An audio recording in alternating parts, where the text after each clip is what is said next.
Maintenant que mon deuxième livre, 30 ans de gaming, est disponible sur Amazon, il est temps pour moi de tenir ma promesse concernant le premier livre, Mon quotidien de cyberharcèlement. Je vous avais dit il y a quelques années que j'allais le lire intégralement en vidéo ASMR, chose que nous allons faire ce soir. Vous pouvez apporter votre soutien en commandant l'un de mes deux livres ou les deux directement sur Amazon avec les liens dans la description. Merci beaucoup pour tout ce que vous m'apportez à travers mes créations. Et je n'ai plus qu'à vous souhaiter bon visionnage et bonne écoute.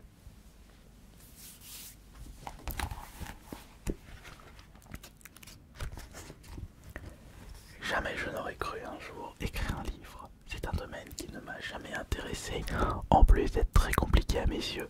Mais lorsqu'on a une idée en tête et que l'on souhaite faire quelque chose de nouveau, l'envie et la motivation dépassent la difficulté. C'est ce qui s'était passé à mes débuts sur YouTube et je n'avais aucune connaissance dans le domaine de la vidéo, du montage et du son, et j'avais les idées et surtout la motivation de partager la plus grande passion de ma vie, les jeux vidéo. J'avais créé ma première chaîne YouTube le 16 janvier 2008. À cette époque, peu de personnes en France connaissaient l'existence de cette plateforme. Nous n'étions qu'une poignée à partager du contenu régulièrement, et ça avec les moyens du bord. Le matériel nécessaire n'était pas aussi accessible à l'époque, sans compter l'absence de tutoriel. La qualité vidéo n'était pas au rendez-vous, mais qu'importe, nous étions satisfaits de nos vidéos à 240p. En 4 tiers, sans miniature, sans titre agrégeur et sans montage, tout en étant suivi par une centaine d'internautes. À force de m'intéresser au domaine de la vidéo et de partager mes créations, la qualité de celle-ci augmentait petit à petit, et il en allait de même pour les abonnés.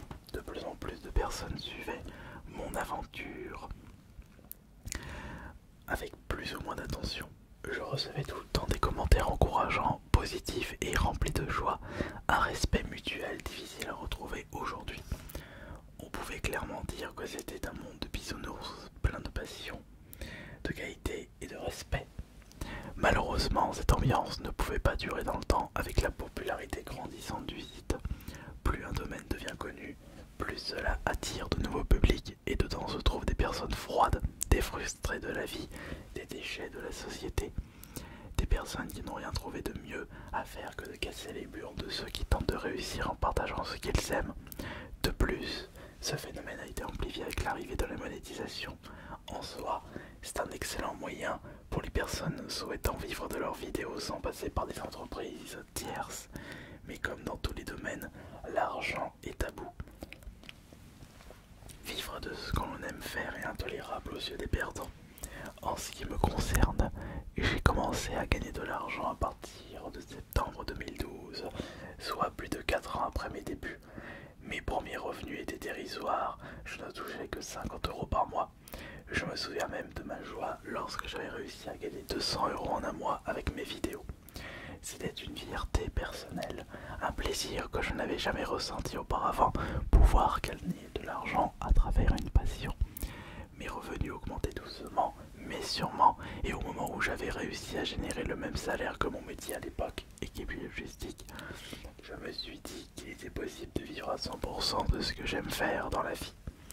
À mon travail, à mon domicile et même dans mes rêves, je pensais à tout ce que je pouvais faire en gagnant ma vie grâce à YouTube. Plus de vidéos, être plus présent sur mes réseaux sociaux, partager ma joie de vivre à un plus grand nombre. Ma motivation avait atteint un stade tellement grand que je pensais impossible de perdre mon éternel sourire. Quel imbécile j'étais. Au moment où je commençais à annoncer mon souhait de consacrer l'intégralité de ma vie professionnelle à la création de vidéos, cela n'avait pas plu à une petite minorité. Des personnes jalouses, mauvaises d'esprit qui ont décidé d'utiliser tous les stratagèmes inimaginables dans le but de détruire ma carrière de vidéaste. On peut même dire que ces personnes veulent détruire ma vie. À travers ce livre, je vais vous partager toutes les méthodes obscures et infâmes que je me suis prises en pleine face durant toutes ces années que certains iront considérer comme déprimantes.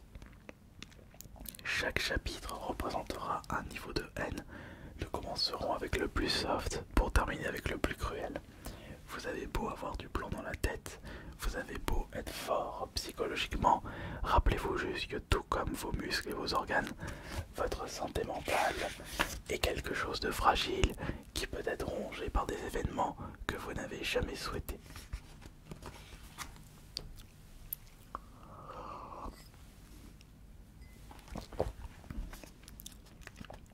J'espère ne pas vous dégoûter de la vie.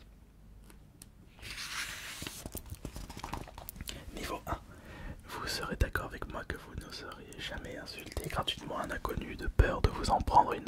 Sur internet, c'est pas vraiment ça.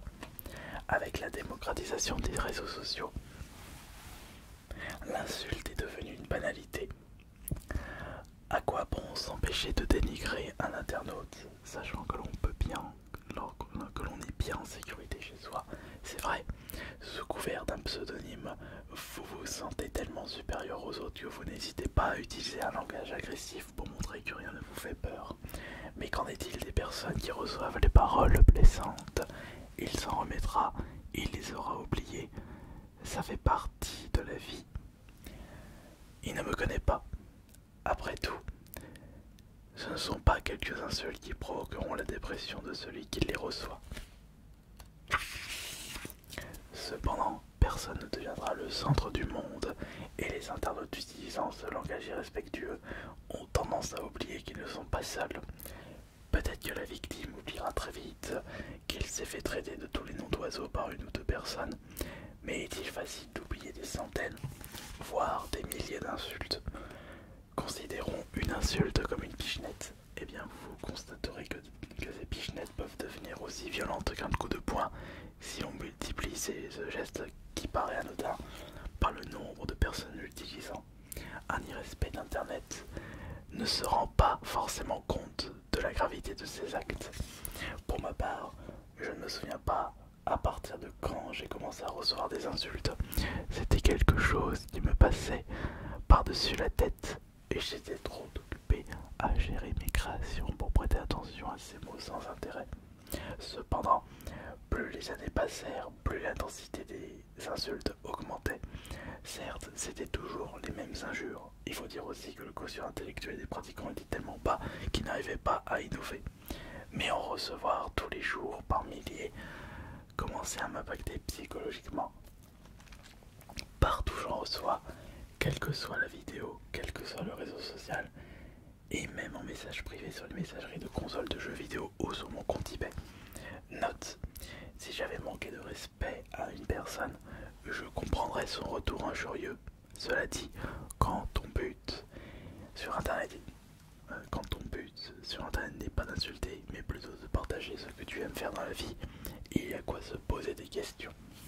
Je me souviens même pas avoir reçu des insultes juste parce que j'avais dit bonjour sur Twitter. Je me souviens même avoir reçu des insultes. Bonjour tout le monde. Je ne compte même plus les injures reçues dans l'espace commentaire de mes vidéos. Elles commençaient petit à petit à prendre le dessus sur mes commentaires de soutien et de conseils. Même une simple vidéo de remerciement remplie de gentillesse pouvait provoquer un véritable champ de bataille dans les commentaires. Mais le bonbon restera pour mes live Twitch, puisqu'en effet, il est possible d'y poster directement sa petite grotte en direct et d'observer la réaction du streamer qui peut à tout moment changer complètement. Évidemment, il existe des systèmes pour contrer au maximum ces comportements toxiques comme la liste des mots interdits, mais même avec ça, vous en avez toujours qui passent à travers les mailles du filet. Et il suffit à l'internaute nocif de comprendre le mécanisme pour mal orthographier volontairement l'insulte. Et qu'en est-il du bannissement? Certes, vous pouvez bannir ou masquer la personne, mais vous ne pouvez pas empêcher la création de nouveaux comptes dans le but de revenir vous balancer des crottes, et ça pendant des semaines voire des années. Cerise sur le gâteau, certains sont prêts à payer pour m'insulter. En effet, il existe un système de dons permettant aux donateurs d'écrire un texte qui sera affiché en live à la vue de tout le monde. On peut dire qu'insulter un vidéaste pour certaines personnes, ça n'a pas de prix. C'est faux quand même. Je ne connais pas les personnes qui m'insultent. Je ne sais pas pourquoi ils ont décidé de me manquer de respect. Peut-être à cause de mon comportement, de mon visage, ou de ma façon de parler, ou de ma simple présence sur internet. Ou peut-être parce que c'est tendance d'insulter quelqu'un qui tente de réussir. Malheureusement, étant donné que je ne connais pas les personnes injurieuses ni leurs raisons, je ne peux pas savoir pourquoi ils se comportent ainsi. Et le fait de ne pas savoir me perturbe encore plus. Imaginons que l'internaute irrespectueux me taille parce qu'il n'aime pas mon contenu. Alors pourquoi continue-t-il à me suivre? Quand tu n'aimes pas quelque chose, tu passes ton chemin. C'est aussi simple que ça. Pourquoi consacrer son précieux temps libre à quelque chose que l'on n'aime pas? C'est comme si j'allais au cinéma voir un film que je déteste avec une histoire qui ne m'attire pas et des acteurs que je n'apprécie pas. Non seulement je vais me faire chier, mais en plus j'aurais payé ma séance. Avec le temps, j'ai compris que pour certaines personnes, il est compliqué de consacrer son temps libre à quelque chose d'épanouissant et de bon. Évidemment, l'injure ne sera jamais épanouissante. Pour un internaute, on ne pourra jamais clamer haut et fort que l'on consacre son temps libre à insulter les autres. Ce serait un signe d'échec social. Je doute que les personnes qui me manquent de respect en parlent à leur entourage personnel ou professionnel. Imaginez la situation suivante. Tu fais quoi dans la vie? Et j'insulte des gens sur internet. C'est trop MDR. Et j'espère que tu ne te comporteras pas comme ça avec moi, compris? Oui, monsieur. J'ai comme l'impression que les impolis de la société sont complètement déconnectés de la réalité. À force de rester cloîtré chez soi, à passer tout son temps libre à suivre des comptes toxiques, le comportement social s'altère et il peut devenir néfaste si l'on s'amuse régulièrement à faire des choses très malsaines. L'insulte devient un jeu, une compétition s'installe entre plusieurs internautes dans lequel le but est de faire péter une durée de personnalité le plus rapidement possible. Des groupes se forment, une entraide entre ces personnes voit le jour, des individus qui ne se connaissaient même pas avant se mettent à discuter ensemble car leur centre d'intérêt commun est le lynchage récréatif. D'ailleurs, petite information, cela fait un petit temps que j'ai téléchargé une application qui nettoie l'espace commentaire de chacune de mes vidéos. Dites-vous qu'au moment où j'écris ce passage, l'application a supprimé un total de 37 315 commentaires contenant des insultes, et ça uniquement sur ma chaîne principale. Un chiffre qui donne le tournis et qui montre le côté nocif des réseaux sociaux, l'accessibilité à faire ressortir la nature immonde de l'être humain. Et il suffit d'une connexion internet, d'un compte et d'un appareil même rudimentaire pour balancer le maximum de vacheries possible. Après tout, si pour mon cas cela s'arrêtait aux insultes, je ne serais pas en train d'écrire un livre qui va peut-être m'emporter dans un abysse infini. En effet, l'insulte n'est que le niveau 1 de ce que j'ai pu subir. D'autres événements bien plus graves vont envahir mon quotidien, puisque même si je me prends des milliers d'insultes, je garde la motivation et le sourire dans ce que j'aime faire. Quel est l'intérêt d'insulter volontairement et publiquement quelqu'un que l'on n'aime pas?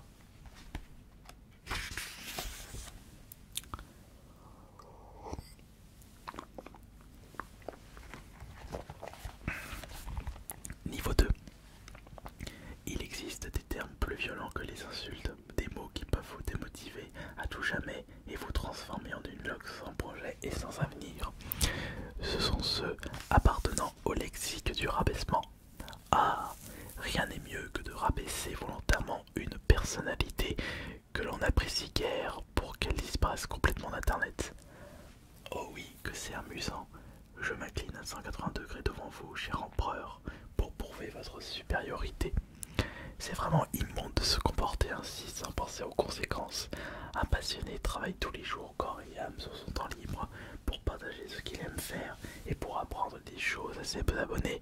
Et voilà que sans crier gare débarquent les toxiques de la vie. Bon, vous aurez compris que ces personnes-là sont à éviter au maximum et qu'elles ne vous apporteront rien dans votre vie ni dans vos projets. Vous allez peut-être regrouper les insultes et les remarques rabaissantes dans la même catégorie, mais croyez en moi, mon expérience, ce sont deux choses à séparer.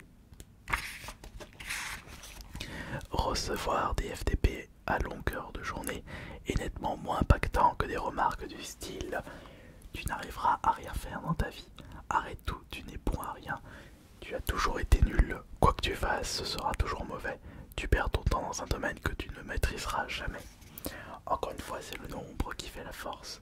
En recevoir un tous les 36 du mois n'altérera pas votre santé mentale, à moins d'être très faible psychologiquement, ce qui est tout à fait possible. Mais en recevoir, tout comme les insultes par centaines, vous poussera à vous poser des questions que vous n'auriez jamais soupçonnées. Suis-je bon à quelque chose? Dois-je tout abandonner? Ma vie en vaut-elle le coup? Ces internautes ont-ils raison? À quoi bon continuer si personne ne me soutient? Juste avec la force obscure du rabaissement de masse, vous allez jusqu'à vous demander si vous n'êtes tout simplement pas qu'un éternel perdant. Et c'est justement ce que recherchent les harceleurs qui vous veulent du mal, que vous vous posiez des questions inutiles pour vous dégoûter de vos projets. Personnellement, j'ai continuellement le droit à cette pratique. Il ne se passe pas un jour sans que je reçoive un commentaire rabaissant. Mais comment font-ils? Allez-vous me dire? Simplement en me comparant avec ce qui n'est pas comparable. Dans le domaine de la collection, il suffit de dire que je suis qu'une tâche comparé à certains monstres de la collection. Oui, mais voilà, je ne connais pas la situation financière de ces collectionneurs. C'est sûr qu'en étant 10 fois plus riche, on peut se procurer 10 fois plus de choses avec un espace dédié plus conséquent. Dans le domaine du jeu vidéo, il suffit de me dire que je ne suis qu'un joueur de pacotille en me comparant avec différents joueurs e-sport ou speedrunners. Mais là encore une fois, la similitude est biaisée par le fait que je ne reste pas sur le même jeu, mais surtout que je ne recherche pas la perfection. Dans le domaine de la vidéo, il suffit de dire que la qualité de mes créations est ridicule en comparaison avec certains vidéastes réputés. Ah, c'est drôle, c'est impossible de comparer une vidéo faite en une journée en solo et une équipe qui a demandé une vidéo qui a demandé des semaines de travail avec une équipe de plusieurs personnes. Et même dans le domaine des ouvrages, ma main a coupé que suite à la publication de ce que vous êtes en train de lire. Des personnes mal intentionnées vont tenter de me rabaisser en comparant mon livre amateur à des livres d'auteurs mondialement connus avec 20 ans de bouteille. Comme vous avez pu le deviner, le rabaissement est un moyen très efficace pour démotiver une personne que l'on ne supporte pas. Et il suffit de trouver les bons mots et de bien tourner sa phrase machiavélique. De plus, l'utilisation d'insultes n'est pas nécessaire et même déconseillée. Pour rendre le commentaire plus crédible encore, je me souviens avoir reçu mon premier rabaissement via un vocal vidéo. Peut-être en ai-je reçu avant par écrit, mais il n'était pas aussi poignant. De plus, il était rare pour moi à l'époque de recevoir des messages vocaux. C'était en 2014, voici ses propos. Salut à toi, je ne sais pas ce que tu as en tête, mais laisse-moi te donner un conseil d'ami. Arrête tout ce que tu fais, tu fonces droit dans un mur et cela ne te mènera à rien. Je préfère te prévenir tout de suite avant qu'il ne soit trop tard. Médite bien mes paroles, tu me remercieras plus tard. Il y a de quoi réfléchir sérieusement après avoir entendu un message vocal de la sorte. Mais si on se pose les bonnes questions, on peut facilement ne pas prendre en compte ce type de rabaissement. Voilà justement quelques exemples de questions à vous poser pour savoir si ce que vous entendez ou lisez est bel et bien un rabaissement plutôt qu'un conseil. Qui est cet internaute? Partage-t-il les mêmes centres d'intérêt que moi? Quelle est sa situation sociale et professionnelle? Est-il bien placé pour me donner ses conseils? A-t-il fait des choses concrètes dans sa vie? Ainsi, vous constaterez rapidement que vous encaissez mieux les rabaissements en gardant la tête sur les épaules et en prenant du recul sur ce que les gens disent sur vous. N'oubliez pas de privilégier les personnes de confiance, de préférence celles que vous connaissez dans la vraie vie. Attention, ce n'est pas parce qu'elles ne sont pas derrière un PC qu'elles deviennent obligatoirement non toxiques. C'est toujours mieux de recevoir des conseils ou des vérités de la part de personnes de confiance plutôt que de la part d'internautes sortis de nulle part.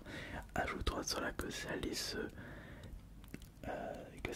qui tenteront de vous rabaisser continuellement n'atteindront jamais votre niveau, car vous osez, vous tentez, et c'est toujours mieux que de ne rien faire dans la vie.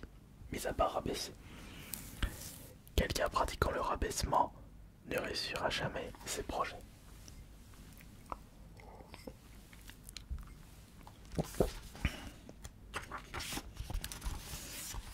Niveau 3. On dit souvent que le moyen le plus efficace pour changer le comportement de quelqu'un est de toucher à son portefeuille. Dans certains domaines, on est obligé de passer par cette méthode pour la sécurité d'autrui. Bonjour monsieur, gendarmerie nationale, vous avez été contrôlé à 110 km/h au lieu de 80, ça fera 4,135 €. Rien de mieux que de toucher au compte bancaire d'un gredin de la route pour le bien-être des autres usagers. Cependant, sur internet, on peut efficacement et indirectement impacter quelqu'un, non pas en lui soutirant de l'argent, mais en se faisant de l'oseille sur son dos. Comment, vous allez me dire? En faisant par exemple un commerce douteux. Mais avant de passer par là, sachez qu'en plus des insultes et des rabaissements à outrance, une petite poignée d'individus utilisaient leurs compétences dans le détournement de photos pour toucher mon visage afin de créer des images humoristiques. On peut penser que cela fait partie du jeu, qu'il ne faut pas automatiquement faire tout un plat. Sauf que si l'on est dans le cas où cela accentue les insultes, cela pose problème et peut motiver d'autres personnes à suivre le troupeau du harcèlement. Pour ma part, le détournement le plus célèbre restera mon visage sur le corps d'un crapaud. C'était la suite d'un record du monde de jeux vidéo sur un jeu indépendant.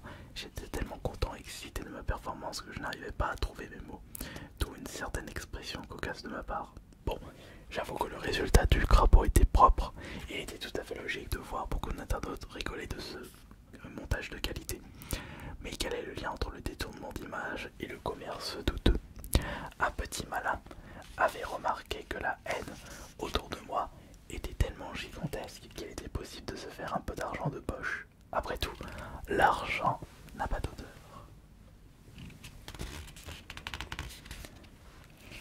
Ajoutons à cela qu'aujourd'hui, grâce à des sites dédiés simples d'utilisation, il est très facile de proposer des produits dérivés avec le design de son choix. Et c'est ce qu'avait fait ce petit malin. Il a directement téléchargé le fameux style du crapaud pour en faire des t-shirts, des mugs, des chaussettes et même des slips. Et tout ça gratuitement puisque la fabrication se faisait uniquement après la validation d'une commande. Pas de commande, pas de coût de fabrication et par conséquent pas de frais. Il n'y avait aucun risque de se lancer dans ce business malsain, dans le fond, qui ne tente rien à rien. Mais comment faire la promotion de ces nouveaux produits au design diffamatoire? En allant directement contacter les harceleurs qui étaient de potentiels clients à travers des forums de discussion ou des groupes privés d'obsédés par ce que vous faites.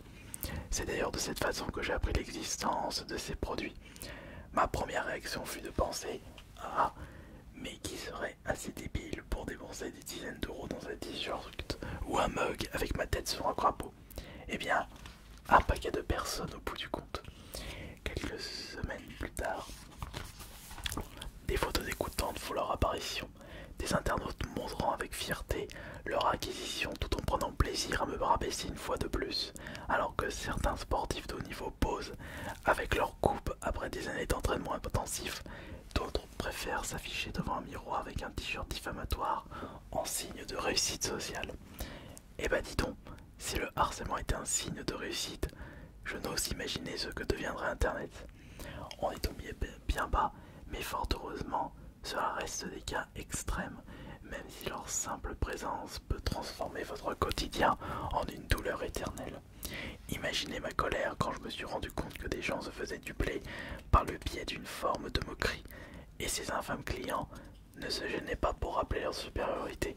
Nos produits se vendent mieux que les tiens, pas besoin de popularité pour vendre des t-shirts, tu peux remercier ton visage dégueulasse. Mon café n'a jamais été aussi bon avec ce mug de qualité.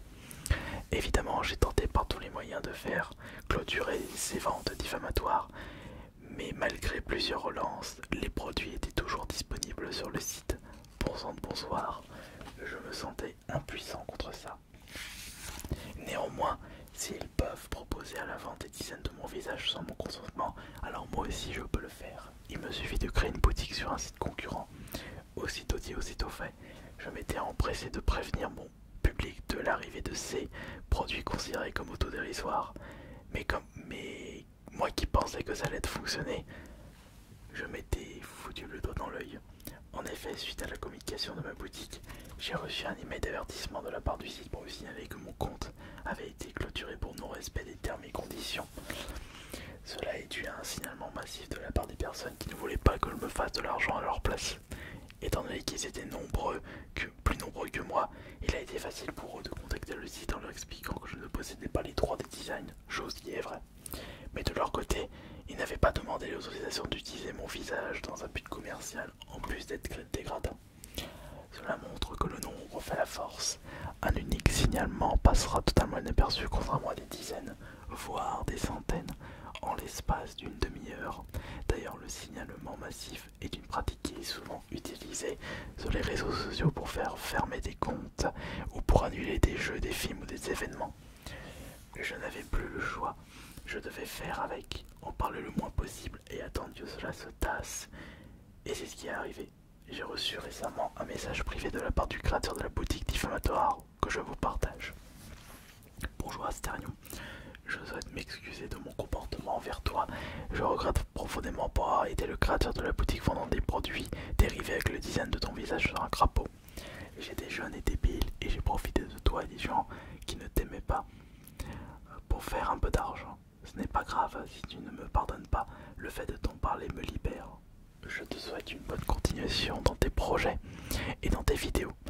Un petit vent de douceur a traversé mon corps pendant un bref instant, mais cela ne suffisait pas pour affronter les prochaines tempêtes de haine que j'allais subir de plein fouet. Tu peux vendre n'importe quoi tant qu'il y a de la demande. Niveau 4. Afin de mener à bien des projets, il faut avant tout être dans son corps. Être bien dans son corps, ne pas manquer de quoi que ce soit, mais surtout se sentir en sécurité. Si ce dernier point n'est pas respecté, vous n'arriverez pas à vous mettre à fond dans un projet. Et puis rien ne vaut une belle grosse menace pour faire déprimer une personnalité.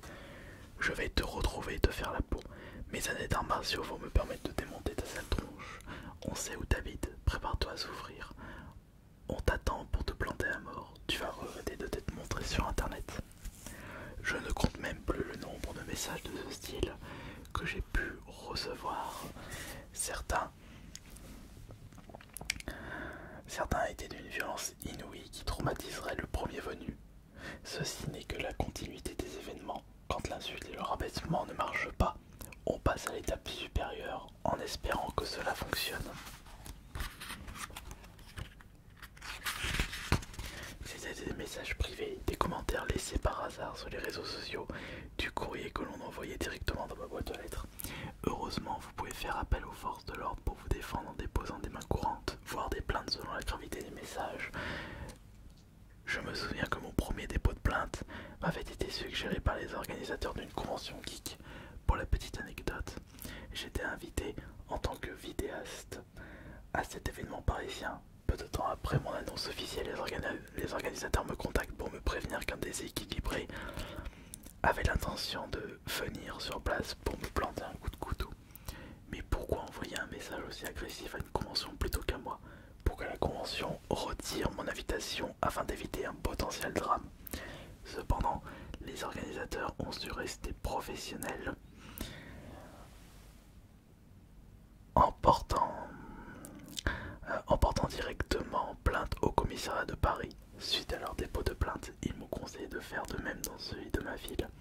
J'avais reçu entre-temps un appel d'un policier parisien pour me demander plus de détails concernant cet email de menace. Je ne vous cache pas que j'étais assez chamboulé par cette histoire. Suite à cet appel, je me suis empressé de déposer plainte au commissariat de chez moi. Finalement, comme je m'en doutais, tout s'est bien déroulé pendant la convention. C'est grâce aux organisateurs de cette convention que j'ai pu faire mon premier dépôt de plainte et me rendre compte que même sur internet, les forces de l'ordre ne rigolent pas avec les menaces. Peu de temps après cette histoire, je découvre sur un forum de discussion qu'un internaute a la ferme intention d'incendier mon appartement en précisant qu'il sait où j'habite, mais sans donner de date. Bah voyons. Je savais pertinemment que c'était pour me mettre dans un état de psychose, mais dans la vie, on ne sait jamais. J'étais parti rapidement pour faire un nouveau dépôt de plainte et ainsi montrer sur mes réseaux sociaux que je ne me laissais pas faire. Et j'ai bien fait, puisque par la suite, je n'ai plus reçu de menaces de la part de personnes qui me détestent.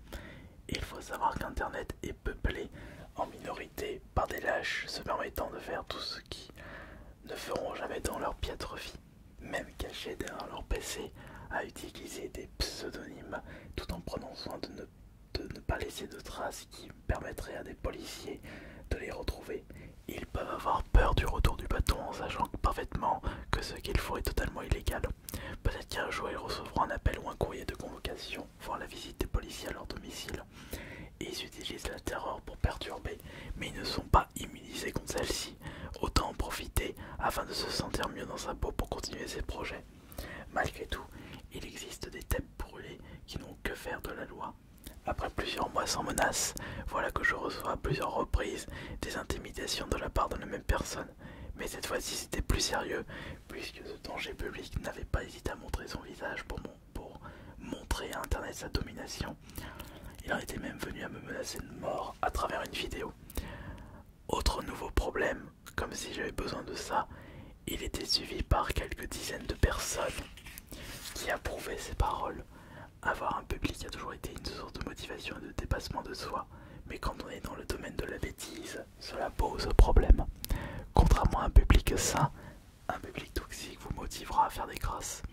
Vous savez, sur Internet, les gens aiment le sang, aiment le clash, aiment le combat.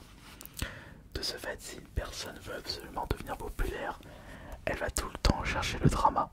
C'est pour cela qu'il n'est pas rare de voir apparaître des clashs entre personnalités du net pour attirer l'attention. Quant à moi, c'était rebelote. Retour au commissariat pour un nouveau dépôt de plainte, en plus de la perte de temps. Cela avait un impact psychologique. Depuis, les vidéos et la chaîne YouTube de cet harceleur ont été supprimées de la plateforme. J'ai de la chance d'être fort mentalement et d'être soutenu par mes proches pour surmonter ces épreuves. Mais je ne vous cache pas que c'est compliqué par moments. Quand tu te lances dans un projet respectueux et passionnant, tu as juste envie que l'on te laisse tranquille. Tu es trop occupé à concrétiser ton avenir au lieu de perdre du temps avec des gamèneries de la sorte. Comme pour les précédentes techniques malsaines, les toxiques d'internet sont prêts à tout pour vous mettre dans un état de stress quotidien et vous rendre parano dans la vie de tous les jours. Après avoir reçu plusieurs menaces de mort, si vous ne prenez pas assez de recul, vous allez commencer à vous méfier de tout. Un inconnu vous aborde dans la rue, vous allez commencer à suer de peur que ce soit l'auteur d'une menace. Vous ne serez jamais tranquille, même chez vous, puisque les harceleurs connaissent votre adresse. La motivation commencera à vous quitter pour laisser place au dégoût et à la peur, ce qui vous mènera à la dépression. Beaucoup d'influenceurs connus ont tout lâché en partie à cause des menaces qu'ils ont pu recevoir quotidiennement. Pour ma part, il en faut plus pour me démotiver. Et c'est ce qui allait m'arriver. La tranquillité se transformerait en un luxe auquel je n'aurais plus accès à cause d'une très petite minorité. L'anonymat peut rendre les internautes plus méchants et plus violents.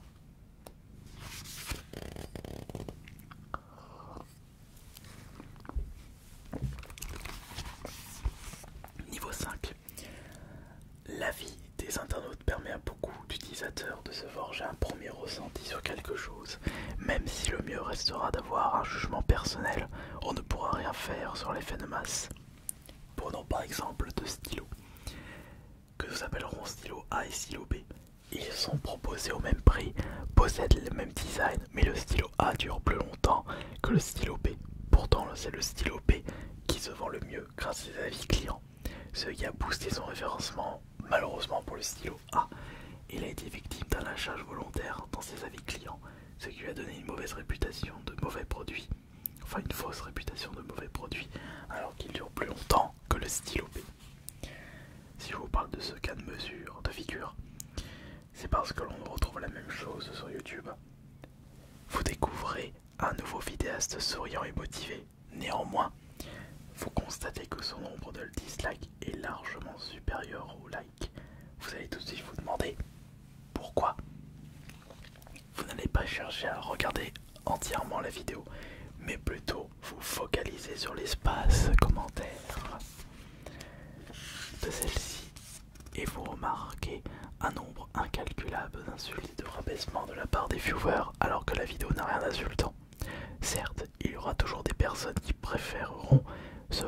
générer une opinion à travers la vidéo, mais il ne représente qu'un très faible pourcentage. Dites-vous que ce procédé vicieux, je me le suis coltiné pendant des années. Au moment où je continuais à gagner en popularité tout en étant apprécié de mes abonnés, mes harceleurs ont usé de cette technique pour détruire mon référencement et créer une atmosphère de haine au sein de ma chaîne YouTube. Quand des internautes sont motivés à créer du contenu, d'autres sont plus motivés pour les détruire. La connerie humaine n'a jamais eu de limite. Évidemment, jamais une vidéo ne possédera 0 dislike. Il y aura toujours un faible pourcentage. Mais il ne faut pas que ce pourcentage dépasse un certain seuil, sous peine de vous prendre une vague de commentaires du style « Pourquoi autant de dislikes? C'est normal la part de dislikes ». Et ce sera le bon moment pour des harceleurs de répondre à ces fameux commentaires en racontant n'importe quoi et ainsi prouver le taux élevé de dislikes. Bien entendu, si dans la vidéo, le vidéaste fait n'importe quoi ou se montre irrespectueux envers une communauté ou insulte un produit sans raison, il est normal que les viewers se sentent offusqués et se mettent à disliker la vidéo. Mais pour ma part, mes harceleurs étaient tellement motivés qu'ils se sont mis à disliker l'intégralité de ma chaîne, des centaines de vidéos. Je n'imagine même pas le temps nécessaire pour faire ça. Et au bout d'un moment, j'ai craqué. J'avais décidé de retirer les avis sur l'ensemble de ma chaîne. Il était devenu impossible aux viewers de donner les avis sur la moindre vidéo. Néanmoins, ce soulagement ne fut que de courte durée puisque je me suis rendu compte que mon référencement disparaissait petit à petit. Malgré une haine qui ne cessait de croître, j'ai décidé de remettre en place les avis des viewers et ce fut l'hécatombe. Quelques centaines de likes pour des milliers de dislikes à chacune de mes nouvelles vidéos. C'est devenu le sujet numéro 1 de ma chaîne YouTube. Pourquoi autant de dislikes sur mes vidéos, de partage et de passion? Clou du spectacle, le référencement de ma chaîne continue à chuter et ça, mes harceleurs l'avaient remarqué, ce qui les avait boostés à poursuivre leur quête nauséabonde. Il est vrai que balancer autant de dislikes requiert énormément de temps libre. Après tout, quand on est un perdant, il faut bien s'occuper à faire quelque chose de mauvais. Et ce n'est pas tout. En m'intéressant de plus près aux milliers de dislikes, je me suis rendu compte d'un fait assez intéressant. Grâce aux analytics, vous avez accès à une mine d'informations concernant l'audience. Cela inclut l'âge, le sexe des viewers, leur abonnement ou non à la chaîne, mais surtout leur provenance. Il me suffisait de vérifier l'origine des dislikes et qu'ai-je vu? Que la majorité provenait des pays d'Europe de l'Est et de l'Asie. Pourtant, mes vidéos sont destinées à un public francophone. C'est alors que je me suis intéressé à la provenance des vues de mes vidéos et surprise, autant de vues que de dislikes en provenance de ces pays. Le constat est sans appel. Des harceleurs avaient fait appel à des sites spécialisés pour l'achat de dislikes. Enfin, dans l'achat de dislikes. Depuis des années, il existe des sites qui vous permettent d'acheter des abonnés, des likes et des vues pour booster vos chiffres. Ce qui en soit une très mauvaise idée puisque le robot YouTube peut repérer les supercheries et vous pouvez vous gratter pour demander un remboursement. Et ces sites proposent également l'achat de dislikes, un service très peu demandé, qui serait assez débile pour dépenser des sommes astronomiques pour disliker des vidéos. Je pense que vous avez compris depuis un petit moment qu'un harceleur est quelqu'un de profondément débile, prêt à tout pour pourrir les autres. Mais je ne pensais pas qu'il serait prêt à dépenser de l'argent dans un service malsain. Il y en a même un qui a réussi à ouvrir un compte Tipeee, site dédié au financement participatif, pour récolter des fonds dans le but d'acheter des dislikes. Sa principale motivation était de lutter contre ma malveillance. Dans le monde du gaming, on se demande qui est le plus malveillant dans l'histoire. Les donateurs pouvaient, en contrepartie, choisir les vidéos où seraient déposés les dislikes. Mais qu'en est-il du robot YouTube? Certes, au bout d'un moment, il avait repéré des statistiques bizarres sur ma chaîne, mais comme il n'avait pas l'habitude des bots dislikes, je me retrouvais avec des vidéos statistiques bizarres, comme 112 likes pour 0 dislike, tant mieux vous allez me dire. Tout comme les insultes et les menaces, il fallut attendre que ça se tasse puisque je n'avais pas envie de rabâcher à chacune de mes vidéos. Ne prêtez pas attention aux dislikes ou son défaut, tout en montrant les preuves. Et pour terminer ce chapitre, je suis prêt à parier que mes harceleurs vont tenter de pourrir l'espace des avis Amazon de ce livre pour montrer qu'il ne faut pas l'acheter. Après tout, je ne peux rien contre ça et puis je m'en fiche. C'est revenu avec le deuxième livre. Personne ne pourra vraiment vérifier si les avis sont censés ou pas.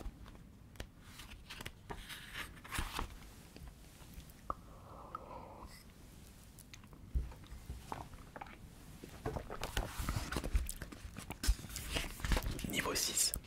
Pour continuer avec l'effet de masse, je vais vous parler d'un procédé impossible à contrer, la création de multi-comptes.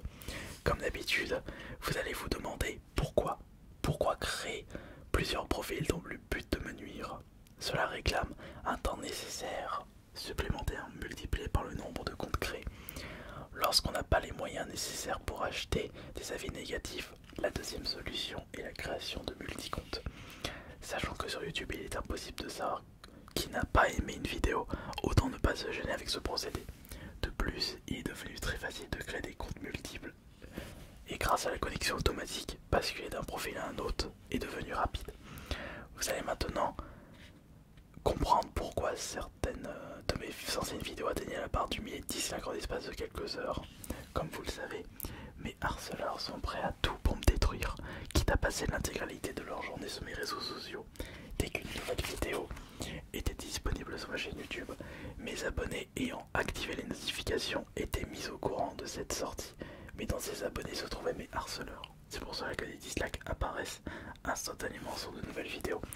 C'est de la part de viewers qui ont comme unique but de disliker. Ainsi commence une véritable course à la haine.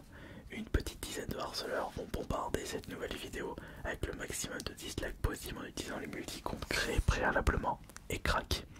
La barre de dislikes a tellement pris le dessus que les abonnés n'avaient plus envie de mettre un like sur la vidéo, et même si on avait apprécié le contenu.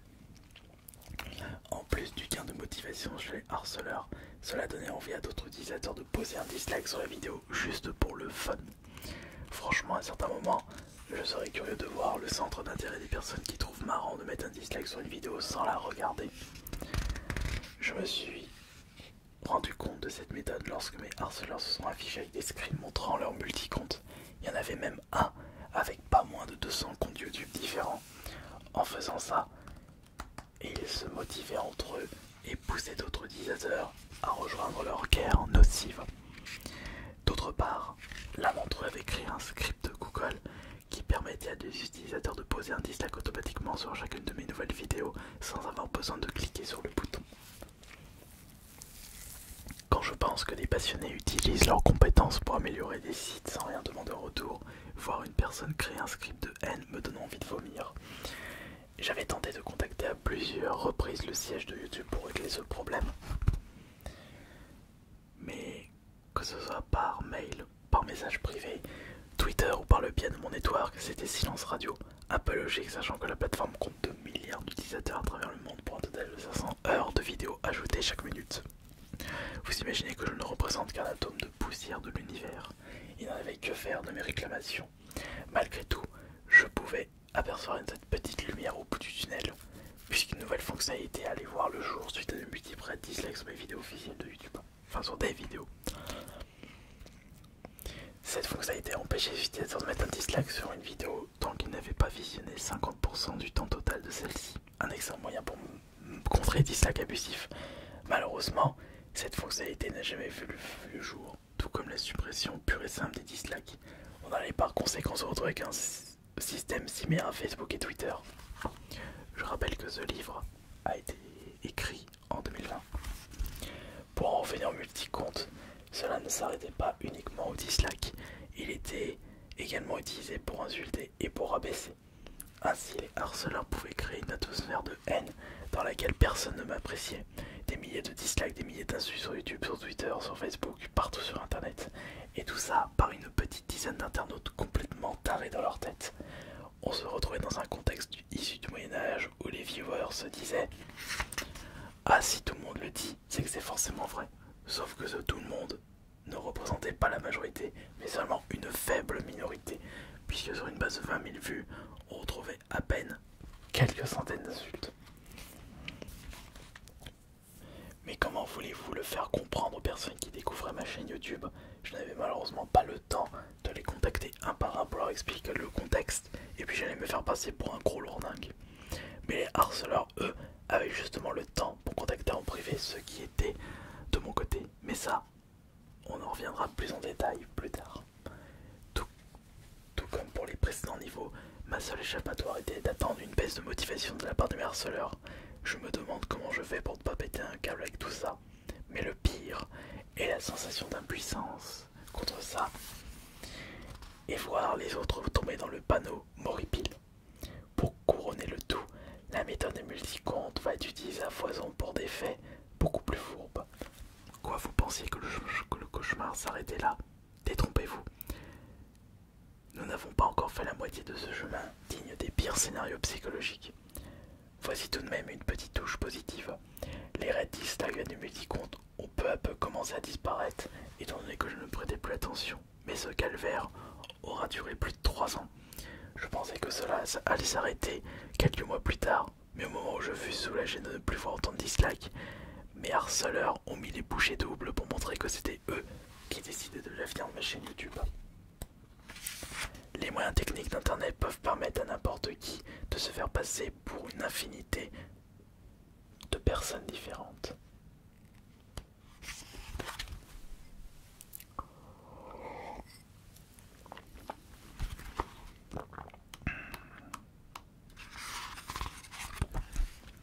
Niveau 7. La tranquillité peut devenir un luxe lorsque l'on décide de s'afficher sur internet. La popularité a toujours rendu les autres curieux.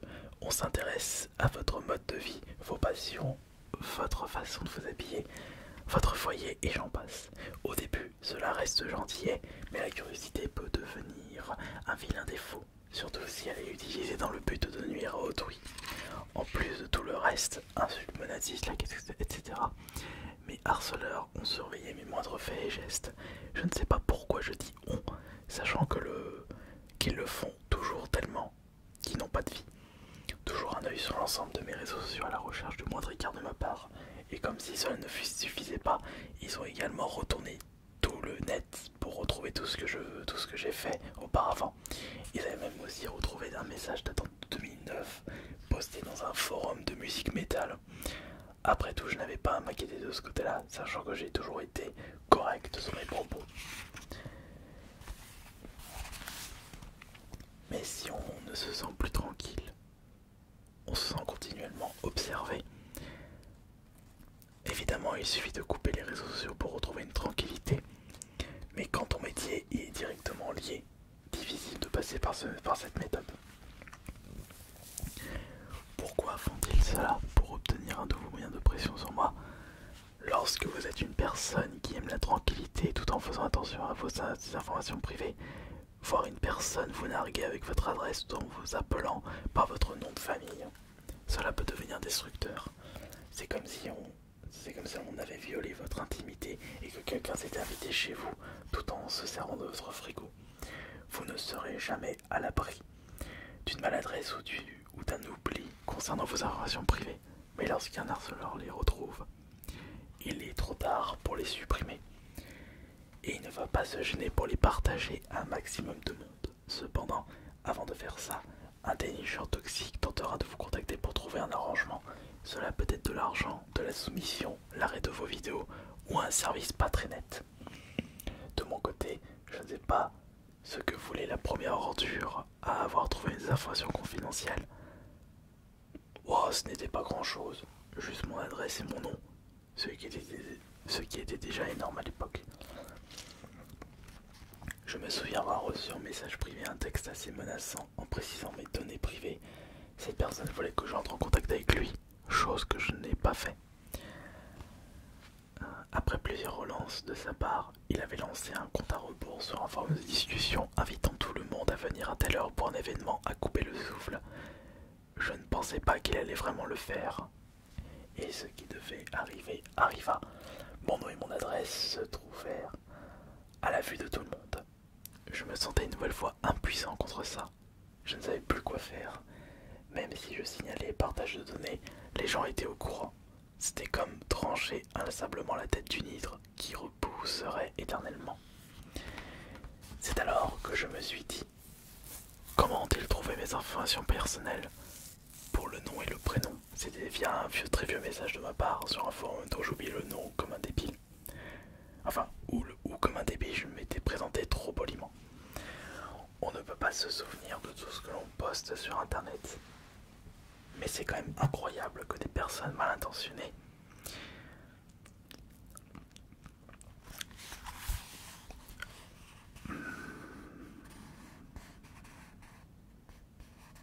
puissent retrouver vos infos. Avoir comme source de motivation la destruction de quelqu'un est infâme. Quant à l'adresse, ça n'a pas été compliqué puisque grâce à mon nom et mon prénom, ils ont pu faire une recherche sur le site société.com qui recense les entreprises françaises avec mon nom, avec nom, numéro de série et adresse. Des messieurs, Jonathan Sablot, il n'y en a pas 36 000 en France. Je dois même être le seul. Il est vrai que si je m'appelais Mathieu Jean-Pierre, cela aurait été plus complexe de me retrouver. C'est alors qu'un déluge de faux comptes portant mon nom débarque sur les réseaux sociaux. Bien entendu, je savais que derrière ces comptes se cachaient toujours les mêmes, ceux qui pratiquent quotidiennement le harcèlement dans le but de me faire craquer. En restant dans le même sujet, laissez-moi vous raconter les fois où mon numéro de portable a fuité. Il faut savoir que je suis quelqu'un qui ne donne que très peu de fois son numéro de portable, pas envie de me faire déranger à longueur de journée. Par conséquent, je me souviens à peu près des personnes à qui je le donne. La première fuite fut à cause d'un abonné qui était devenu pot de colle et qui n'arrêtait pas de m'appeler pour du vent. Je lui avais donné mon numéro de téléphone pour qu'on puisse se joindre lors d'un événement de jeux vidéo. Après ça, il est devenu tellement relou que j'ai changé de numéro.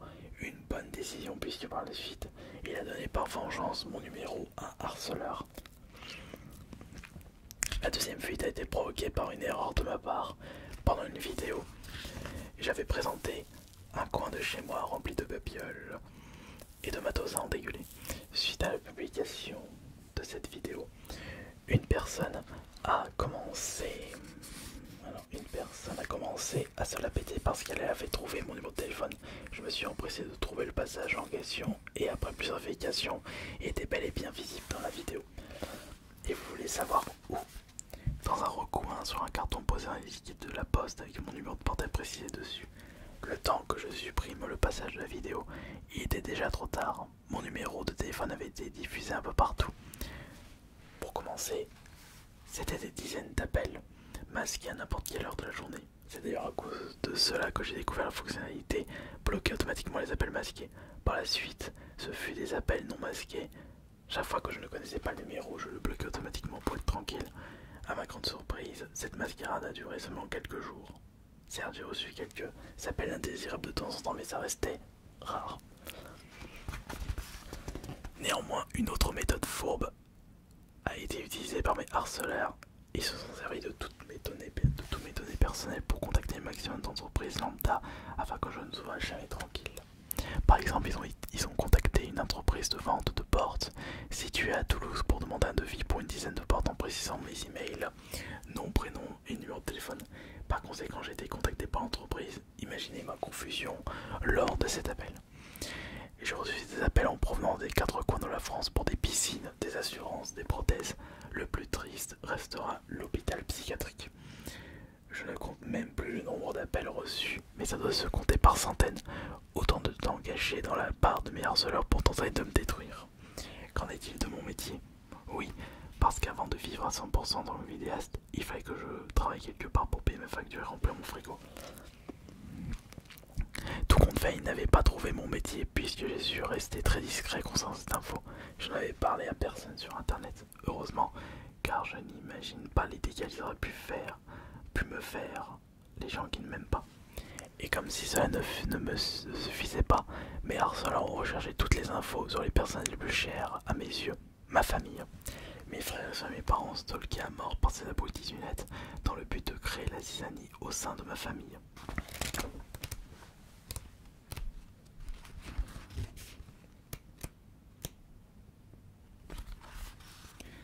Ils savent que les personnes qui me soutiennent le plus dans mes projets sont mes proches, alors autant faire en sorte que ça ne soit plus le cas. Finalement, plus de peur que de mal pour mon grand frère qui n'est pas un adepte des réseaux sociaux, ma soeur qui n'est que très peu présente, mon frère jumeau qui n'en avait strictement rien à secouer de ce que les gens pouvaient trouver sur lui, mon petit frère qui lui s'en fichait, mes parents qui n'avaient pas à s'inquiéter avec un Facebook très peu rempli, et la famille lointaine dans tout ça, mes oncles, tantes, cousins, cousines, rien du tout. Par contre, je vous avoue que mes harceleurs sont très forts. Pour rechercher des informations, ils avaient réussi à trouver l'acte de mariage de ma soeur. À travers ce document, ils ont pu connaître le nom et le prénom de son mari. Et devinez ce qu'ils ont fait. Ils sont partis le contacter sur son Facebook officiel. Il n'en a toute logique pas donné suite à ces messages sans intérêt. Je trouve ça vraiment dégueulasse de s'attaquer à ma famille, sachant qu'ils n'ont rien à voir avec ce que je fais. Mais est-il nécessaire de vous rappeler que je ne suis pas quelqu'un qui cherche le drama, en plus de ne pas connaître le profil ni les proches des personnes qui me harcèlent quotidiennement? Heureusement, j'ai une famille qui prend du recul sur ce qui se passe sur internet et dans la vie de tous les jours. Par conséquent, ils n'ont pas pris en compte le stockage massif et les tentatives de harcèlement afin de me perturber mentalement. Avec tout ça, on a l'impression que les gens qui ne vous aiment pas connaissent mieux votre vie et la vie de votre famille que vous. Un comble pour des personnes qui clament haut et fort qu'elles ne vous supportent pas. Et aujourd'hui, ces personnes indésirables continuent à m'épier intensivement jusqu'à suivre l'intégralité de mes lives jeux vidéo et espérer le moindre faux pas de ma part en prenant soin d'enregistrer tout ce que je fais en direct. Ça commence à faire beaucoup là, non? Eh bien, attendez de voir la suite. Ça en vaut le détour. Avec suffisamment de volonté, le moindre mot que vous posez sur internet peut être retrouvé.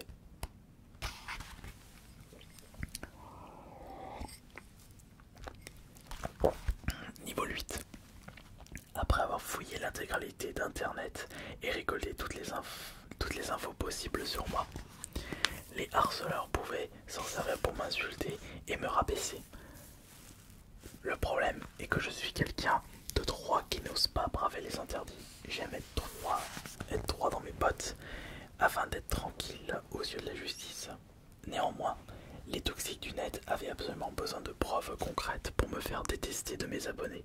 C'est alors que deux techniques s'offraient à eux. Accentuer ou contourner des faits réels de base sans intérêt afin de les rendre polémiques. Créer des fausses vérités. Comme pour les précédentes méthodes, ils ne sont pas les mains mortes. Dans ce niveau 8, nous allons nous intéresser aux faits réels et volontairement intensifiés, à commencer par l'exemple le plus connu d'aujourd'hui. Le plus connu qu'encore aujourd'hui je traîne comme un boulet au pied alors qu'il date de 2014.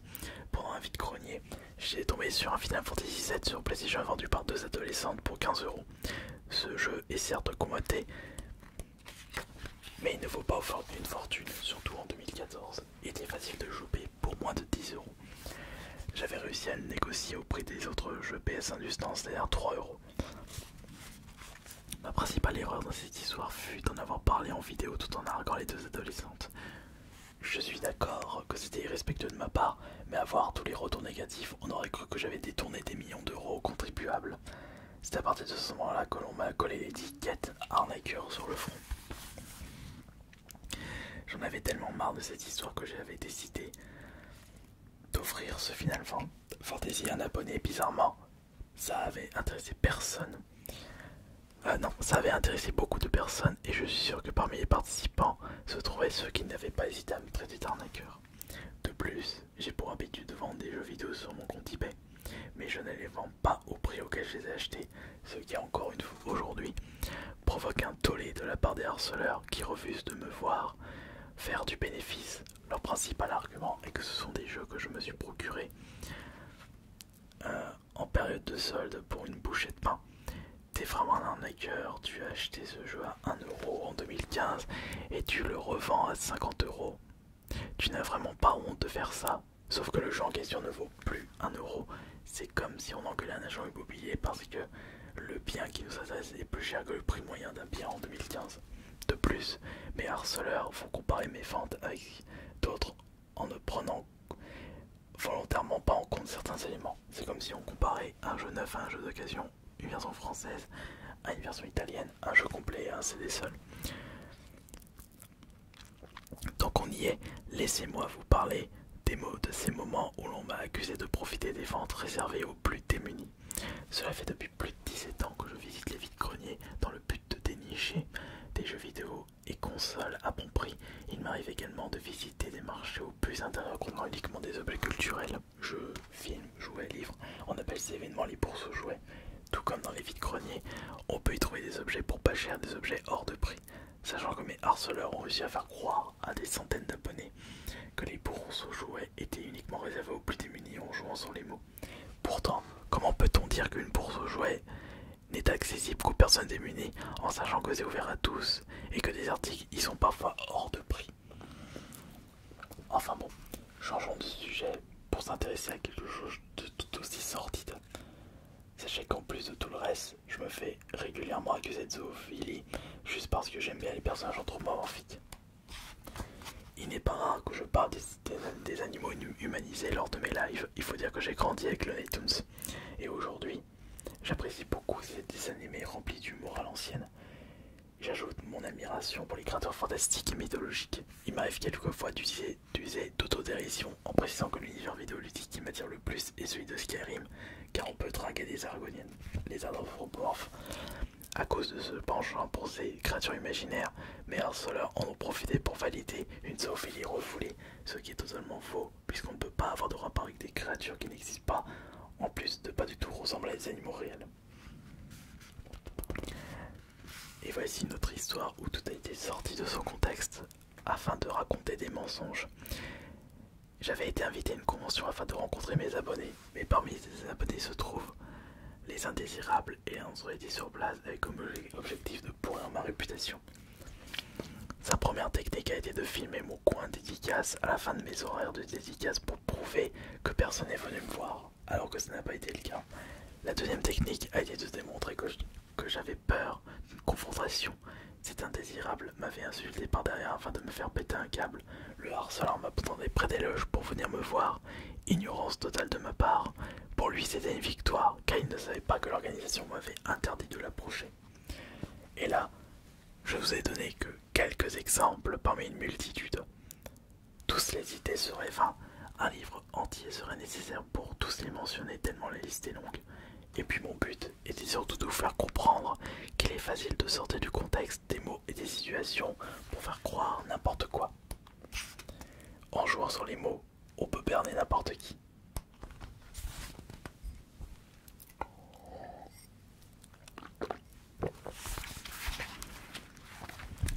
Niveau 9. Détourner des événements passés afin de les rendre polémiques ne suffisait pas à mes harceleurs, car même ce procédé restait trop maigre pour me coller l'étiquette du pire vidéaste influenceur. Il leur fallait des choses plus concrètes, plus trash pour me transformer en une pourriture. Comment faire? En créant de toutes pièces des vérités.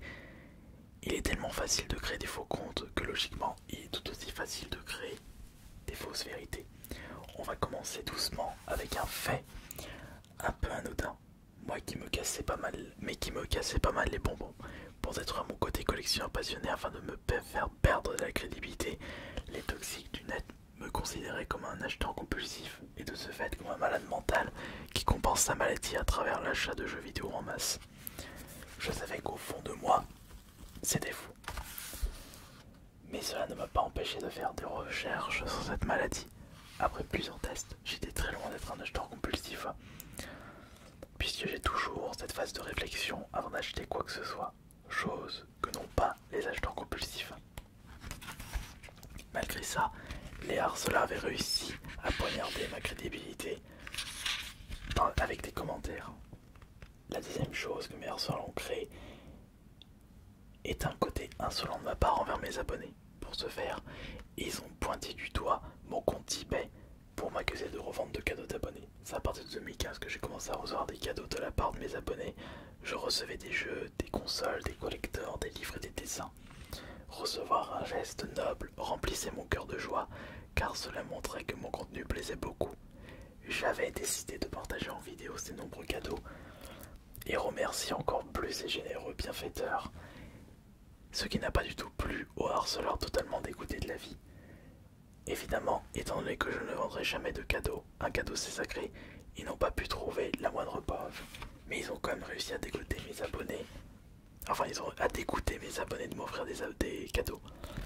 Ils se sont servis de leur multi-compte pour écrire un maximum de commentaires diffamatoires en précisant que je revends les cadeaux. Et ça a malheureusement marché. Je n'en ai plus reçu. Après ça, mes harceleurs devaient montrer aux nouveaux abonnés que personne ne m'aimait pour prouver que toutes les insultes que je recevais étaient fondées. Pour réussir à mettre ça en place, ils ont utilisé la technique des achats d'abonnés. Tout comme les vues et les likes, il est possible d'acheter de faux abonnés pour booster ses compteurs et montrer que la chaîne YouTube plaît.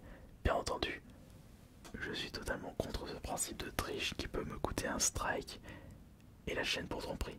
Les harceleurs se sont mis à acheter des abonnés pour mes réseaux sociaux. J'ai remarqué une montée anormale de mon compteur d'abonnés et je me suis dépêché de contacter YouTube. Quant à Twitter, je n'avais pas d'autre choix que de bloquer temporairement mon compte pour stopper l'afflux indésiré. Je ne me souvenais plus de ça. Dites-vous qu'ils n'ont pas eu besoin que d'un seul message pour prouver leur fausse vérité. Juste un retour client sur le livre d'or du site d'achat d'abonnés avec mon ancien pseudo. C'est passé comme une lettre à la poste. En parlant de mon ancien pseudo, j'ai utilisé Kirby54 pendant plus de 16 ans. Je l'avais créé en 2004 sur le forum officiel Nintendo et il m'a suivi partout. Cependant, en 2020, j'étais lassé de celui-ci. J'avais envie de 109 et d'un pseudo qui ne soit pas lié indirectement à un constructeur de jeux vidéo. Avec ce changement de pseudo est venu un déluge d'étonnement et de déception. Je n'avais que faire des avis. Si j'ai une idée en tête, je le mets en place, quel que soit l'avis des autres.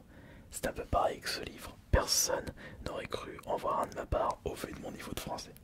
Et l'harceleur dans tout ça, eh bien il voulait absolument récupérer le flambeau et dire que à tout le monde, que c'était à cause de leurs actions que j'ai été obligé de le changer. Comme ont-ils fait? En utilisant une précédente attaque diffamatoire et en changeant la date pour qu'elle concorde avec mon changement de pseudo. Cette attaque était un email envoyé à une entreprise. Le corps de l'email était composé de plein de fautes détournées ou créées dans le but de me nuire. De faits détournés. Dans ces preuves se trouvaient des éléments qui avaient disparu d'internet depuis des mois, ce qui m'a permis de savoir que cet email avait été envoyé bien avant mon changement de pseudo. Curieusement, cet email débarqué de nulle part a été présenté par plusieurs harceleurs. Manque de peau pour eux, la date n'était pas la même, alors que le contenu et les infos d'envoi étaient exactement les mêmes. Malheureusement, sur internet, on remarque très vite la facilité de falsifier des preuves. Il suffit d'être une ordure et de ne pas avoir de cœur. Et beaucoup d'emails inventés sont apparus pour me détruire psychologiquement, comme cet email d'un événement auquel je n'étais même pas invité. D'ailleurs, cette anecdote vous donnera un avant-goût d'un prochain niveau totalement immonde dans ce livre.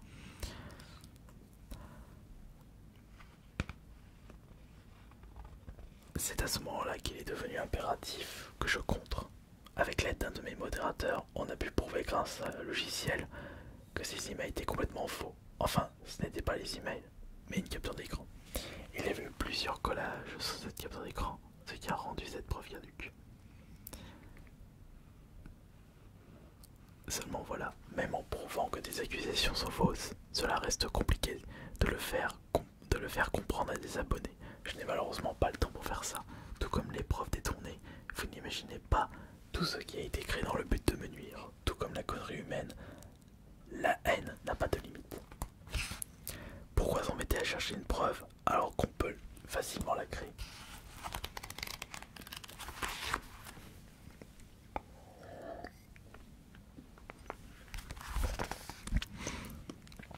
Niveau 10. Une fois que le dossier diffamatoire rempli de mensonges fut bien chargé, il n'y avait plus qu'à jeter le pavé dans la mare, comme une bombe atomique. Et pour provoquer le maximum de dégâts, mes harceleurs ont été bizarrement très motivés. Ah là là, s'ils pouvaient être motivés pour améliorer leurs conditions de vie. Mais bon, ils ne sont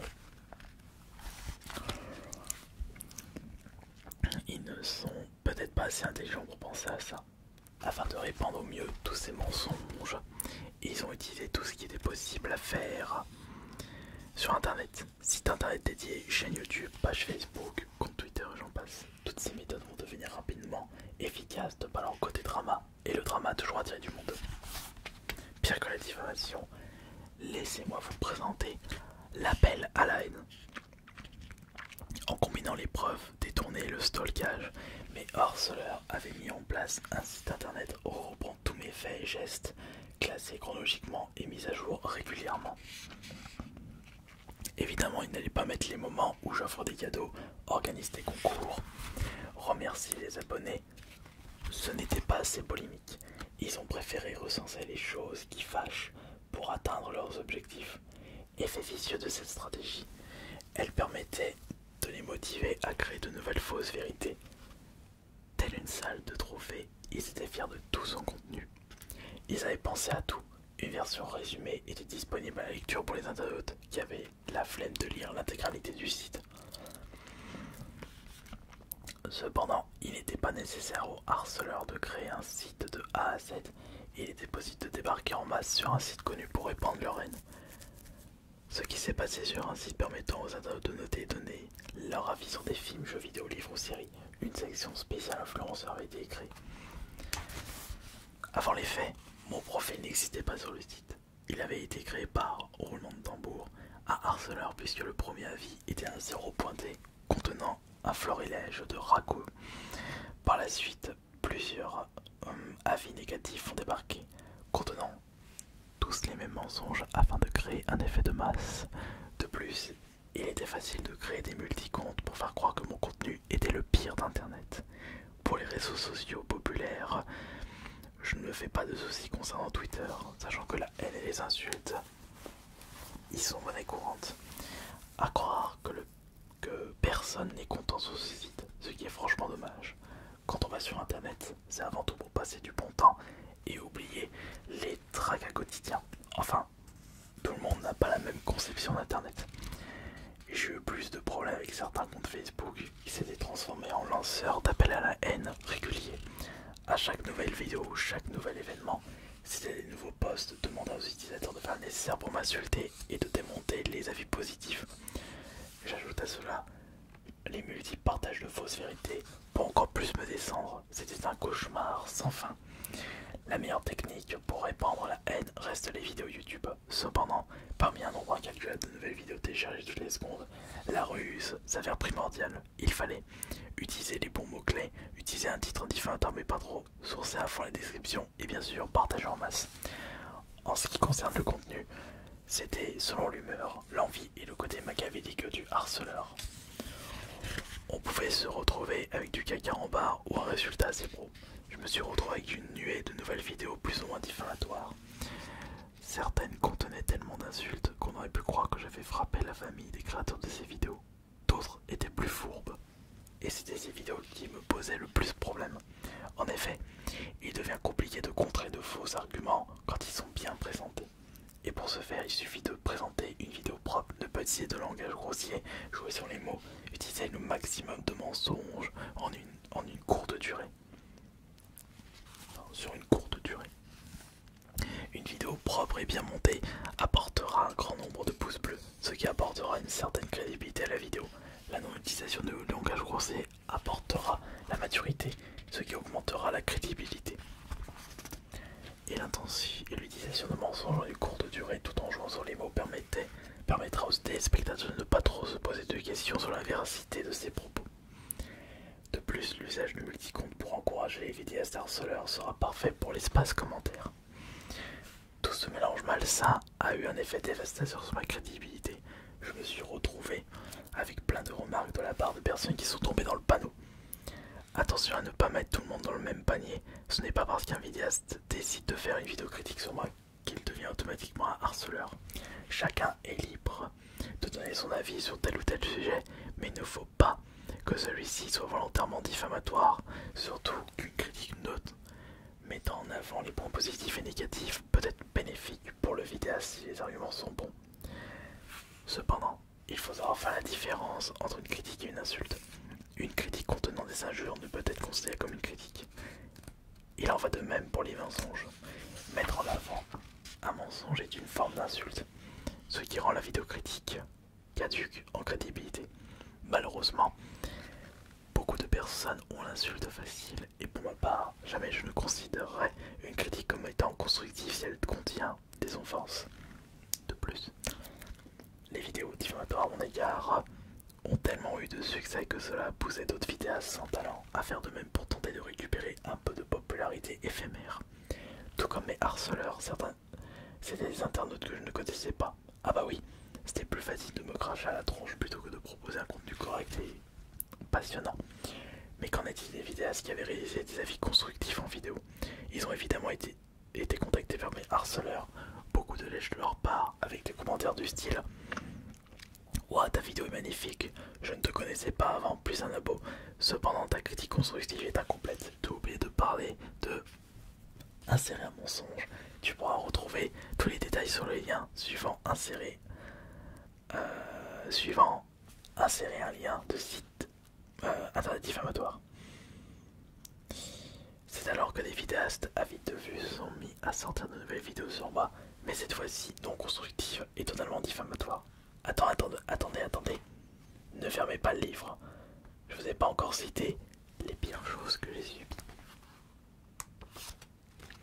S'entourer de personnes toxiques vous transformera en une personne toxique.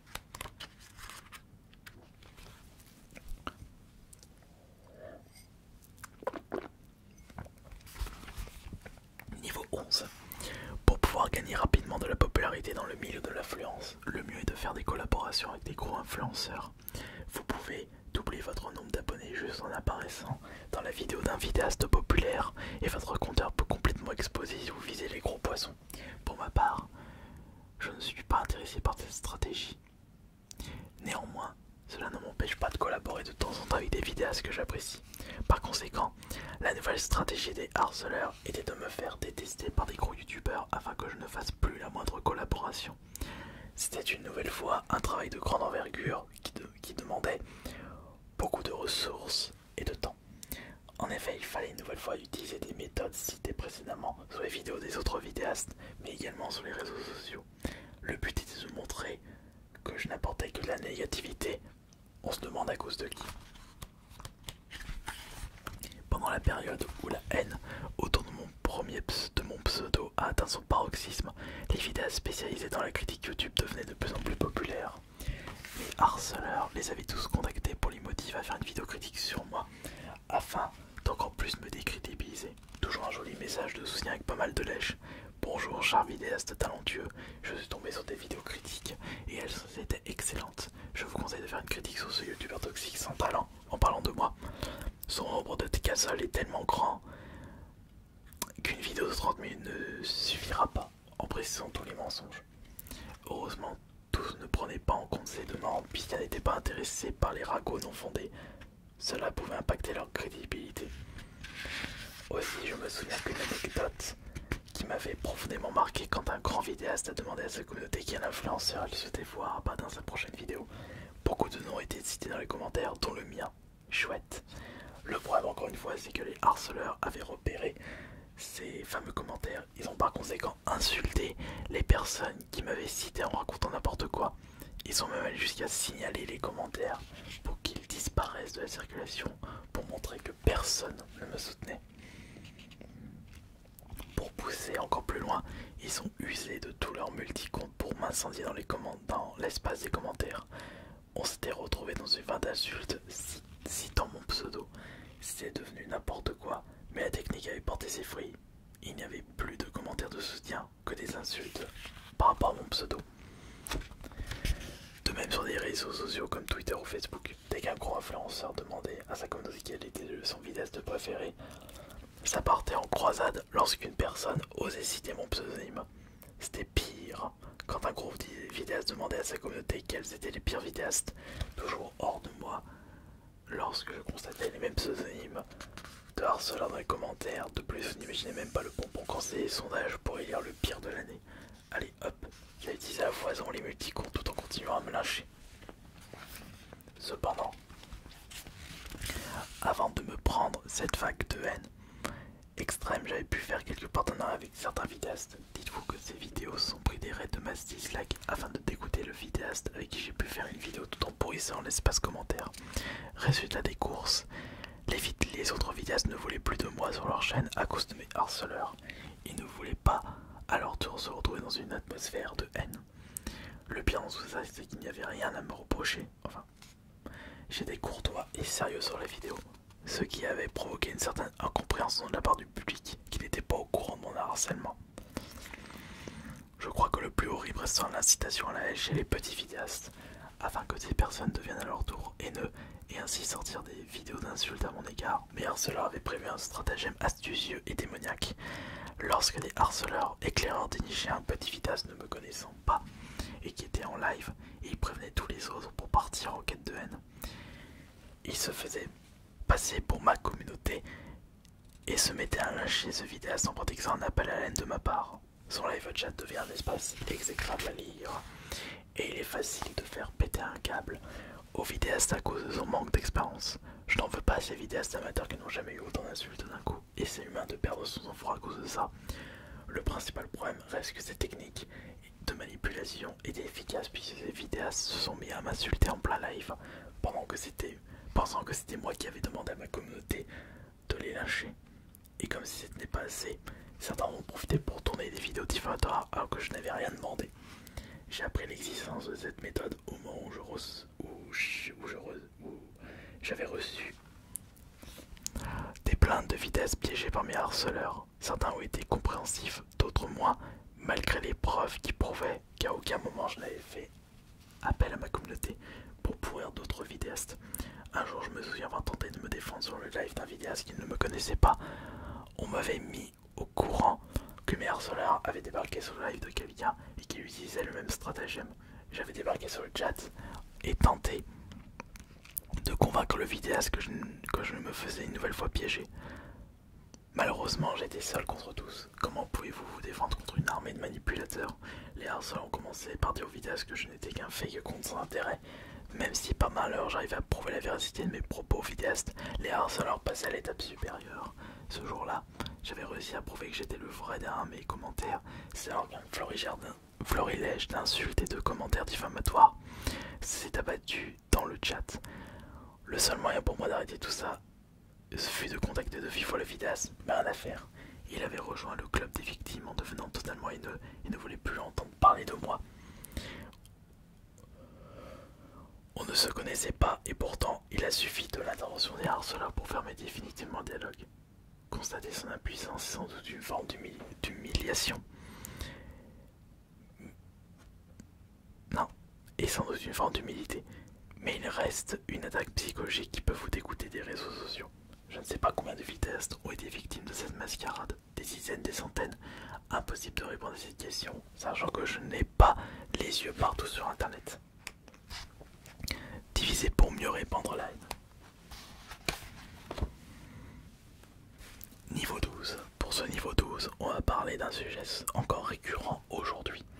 Malgré toutes ces attaques, des abonnés n'hésitent pas à prendre ma défense en tentant de prouver que les accusations autour de moi ne sont que de purs mensonges. Sauf que ça n'est pas du tout apprécié par mes harceleurs qui par conséquent partent en chasse aux abonnés me soutenant corps et âme. Mais pourquoi tout de suite insulter des abonnés alors qu'il est facile de les manipuler, de les rendre haineux? Vous connaissez la chanson depuis. Il suffit d'utiliser les bons mots tout en restant respectueux. Pour commencer, mes harceleurs vont repérer tous les abonnés qui prennent un peu trop ma défense et vont taper la discussion et se montrer très sympathiques pour mieux manipuler. Ils vont s'intéresser à leur passion, puis discuter de mon contenu et de ce qui ne va pas. Ils vont tenter de leur faire comprendre que je suis très loin d'être un bon vidéaste et que mon contenu est toxique en plus d'être abrutissant. Et si vous vous souvenez bien des précédents niveaux de ce livre, des arguments bien rodés, et ils en ont à l'appel. Il suffit de les citer un par un, jusqu'à que l'abonné change de camp, où ils peuvent mettre les liens des vidéos diffamatoires. Ça marche super bien. Seulement voilà, tout le monde ne tombe pas dans le panneau. Certains abonnés savent prendre du recul et par conséquent ne sont pas manipulables. Si c'est le cas, mes harceleurs passent à l'étape supérieure en leur faisant subir tout ce que je me prends dans la tronche depuis des années. Ça va commencer avec quelques insultes physiques avec un soupçon de critique diffamatoire. Déjà à ce stade, la moitié retire leur soutien. Ensuite ça passe aux menaces, ça va chercher des dossiers compromettants, des données personnelles. Et oui, mes harceleurs se mettent à harceler mes abonnés afin que je me retrouve sans le moindre soutien. Après tout, ils n'ont plus aucune limite dans l'immondicité. Certains abonnés m'avaient apporté leur soutien à travers des vidéos dédiées, des gestes qui font chaud au cœur mais pas sans risque. D'habitude, on ne peut que saluer un abonné qui félicite son vidéaste préféré, un internaute qui donne son temps pour montrer sa passion envers une personne qu'il apprécie. Mais ceux qui n'adhèrent pas à cette pratique ne traînent pas des pieds pour le montrer. En un temps record, les vidéos de soutien reçoivent une quantité astronomique d'avis négatifs, accompagnés d'insultes en tout genre. Dans la tête des harceleurs, c'est le prix à payer pour tous ceux qui osent montrer leur soutien envers moi. Qu'importe l'âge de l'abonné, les harceleurs peuvent s'attaquer à des adultes comme à des enfants. C'est pour dire le degré de méchanceté qu'il faut posséder pour se comporter comme ça. Non mais sérieusement, partir harceler des enfants juste parce qu'ils me soutiennent, il faut vraiment être la pire des ordures d'internet. Je suis d'ailleurs en train de me demander si mes harceleurs se rendent compte de leurs actes. Je me souviens de certains abonnés qui n'hésitaient pas à me soutenir mais qui sont devenus des harceleurs pour avoir la paix. Attention, je vous rassure, ils ne sont que très peu à se transformer en harceleurs, en plus de stopper leur soutien. Mais quand ça arrive, bonjour les dégâts supplémentaires, surtout qu'ils vont se mettre à harceler d'autres abonnés. Ils reproduisent à la lettre ce qu'ils ont subi, un véritable cercle vicieux. Avec un peu de discussion, j'arrive à faire comprendre à ces abonnés qu'ils se sont fait manipuler, qu'ils se font manipuler. Mais cela me demande du temps. Et le temps, c'est ce qui me manque dans la vie, contrairement à mes harceleurs qui utilisaient tout leur temps libre pour répandre la haine. Malheureusement, si un abonné s'est fait manipuler en beauté une fois, il se refera manipuler. Et à ce moment-là, j'abandonne. Tant pis s'il me lâche. Ce qui est vicelard dans tout ça, c'est qu'après avoir lavé leur cerveau, les harceleurs motivent les nouveaux harceleurs dans leur quête sans queue ni tête, comme si on était dans une secte 2.0. Après tout, je ne suis pas étonné. Les personnes les plus manipulables sont souvent les plus en manque d'attention. Et cette attention, ils vont la retrouver chez les harceleurs. Ne me faites pas dire que je n'ai pas dit. Enfin, ne me faites pas dire ce que je n'ai pas dit. Je ne jette pas la pierre contre mes abonnés qui se sont fait manipuler et ont décidé de ne plus me soutenir. Cela dit, je ne cautionne en aucun cas ceux qui se sont transformés en harceleurs. J'ai même honte de voir qu'ils peuvent être aussi méchants et toxiques dans leurs actes. Mais pourquoi tout le temps s'attaquer aux personnes qui me soutiennent? Ils n'ont rien demandé. Ah bah oui, c'est vrai. Il faut que plus personne ne me soutienne pour que ma popularité et mon référencement chutent. Cependant, ce que mes harceleurs ne savaient pas, c'est que mes abonnés m'ont toujours apporté leur soutien en message privé ou par email.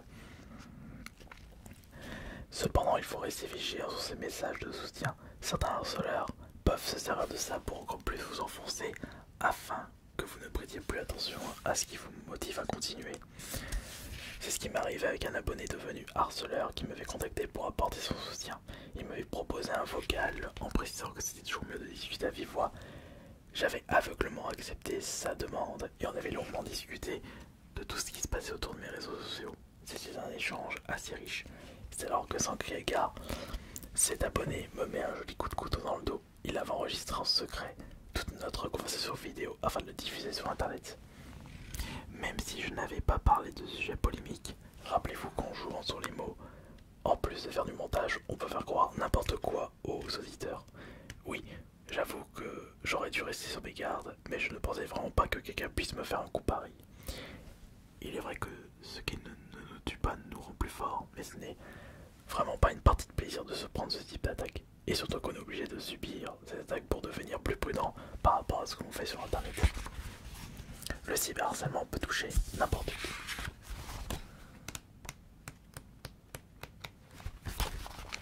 Niveau 13. La quête malsaine des harceleurs était loin d'être terminée. Après s'être occupé d'éviter à ses abonnés, l'étape consistait à ce que mon activité sur internet ne me rapporte plus d'argent. Souvenez-vous de leur principal objectif, faire en sorte que je ne vive plus de ma passion, que je me retrouve de nouveau dans des situations lambda avec un boulot qui ne me plaît pas en gagnant à peine de quoi vivre. Pour arriver à faire ça, il fallait que mon activité sur internet ne me rapporte plus assez comme un revenu inférieur au SMIC, ce qui signifie que mes harceleurs devaient s'attaquer au bien-être de mon entreprise. Personnellement, je ne considère pas leur combat comme une guerre commerciale, sachant qu'ils n'ont rien à gagner financièrement. Qu'ils le fassent ou pas, leurs comptes bancaires ne seront pas impactés. Une nouvelle preuve que ce qu'ils font est totalement débile. conséquent,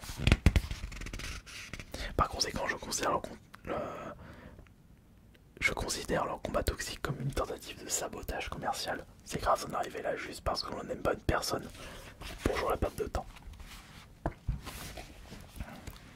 Pour ce faire, mes harceleurs devaient s'attaquer à toutes les activités qui me rapportaient de l'argent, à savoir publicité, partenariat, merchandising, convention. Et dès que j'avais une nouvelle source de revenus, ils en profitaient pour me la saboter. Attendez. Pourquoi tout de suite s'embêter à contacter les professionnels liés à mon activité alors qu'il est possible de supprimer mes comptes? Ah oui, mes harceleurs ont tout de suite pensé à cette méthode. Pas de chance pour eux. Cela fait depuis un moment que la double authentification a été activée sur mes différents comptes. Heureusement d'ailleurs, je n'imagine même pas les horreurs qu'ils auraient fait s'ils avaient eu accès à mes comptes réseaux sociaux. Cela ne s'arrêterait pas à la suppression de mon contenu, mais je suis sûr qu'ils en profiteraient pour balancer les pires immondices du type web. Avec cette méthode, je pouvais dire adieu à mes comptes. Cependant, il existe une technique tout à fait légale pour dégager un compte, le signalement. Chaque utilisateur peut signaler un compte ou un contenu ou un compte qui est jugé non adapté aux conditions. Évidemment, je suis quelqu'un qui fait très attention aux règles, ce qui ne m'a pas empêché à mes harceleurs de tenter le coup.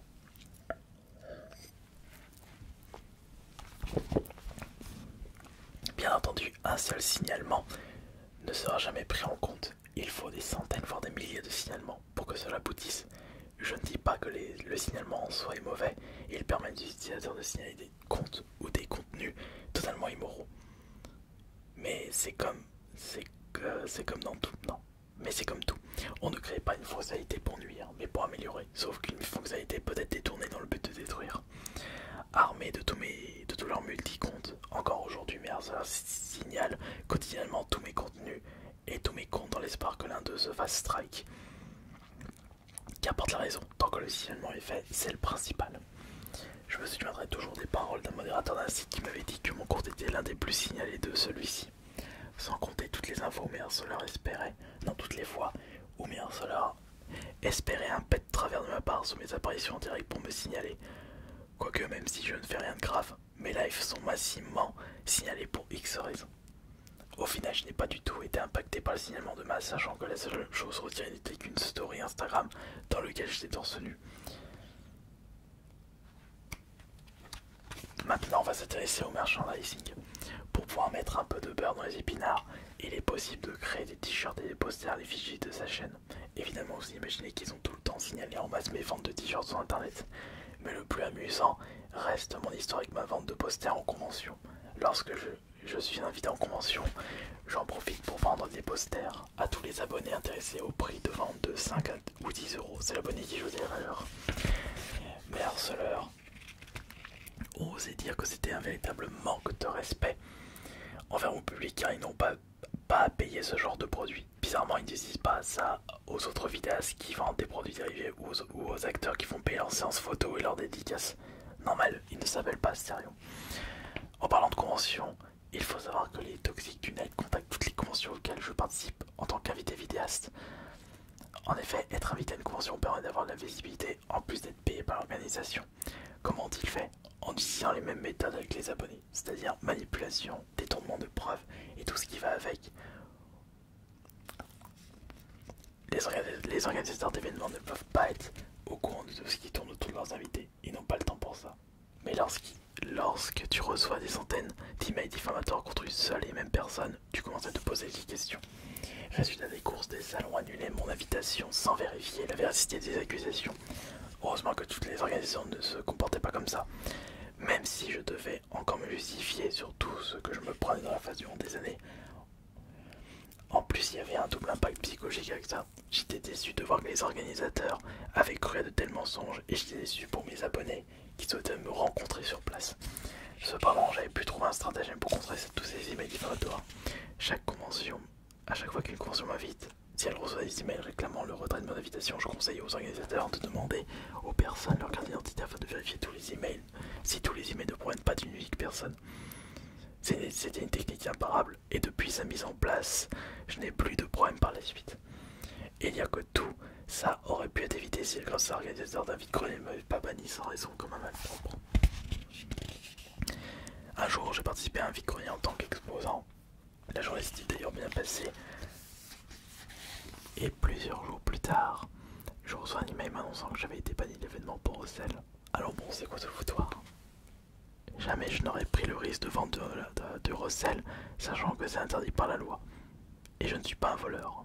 Comment pouvait-il m'accuser de recel alors que je ne vendais que des objets de ma collection? Grosse incompréhension de ma part. Après plusieurs tentatives de contact pour clore cette histoire, j'ai été dans l'obligation de certaines vidéos mises au point.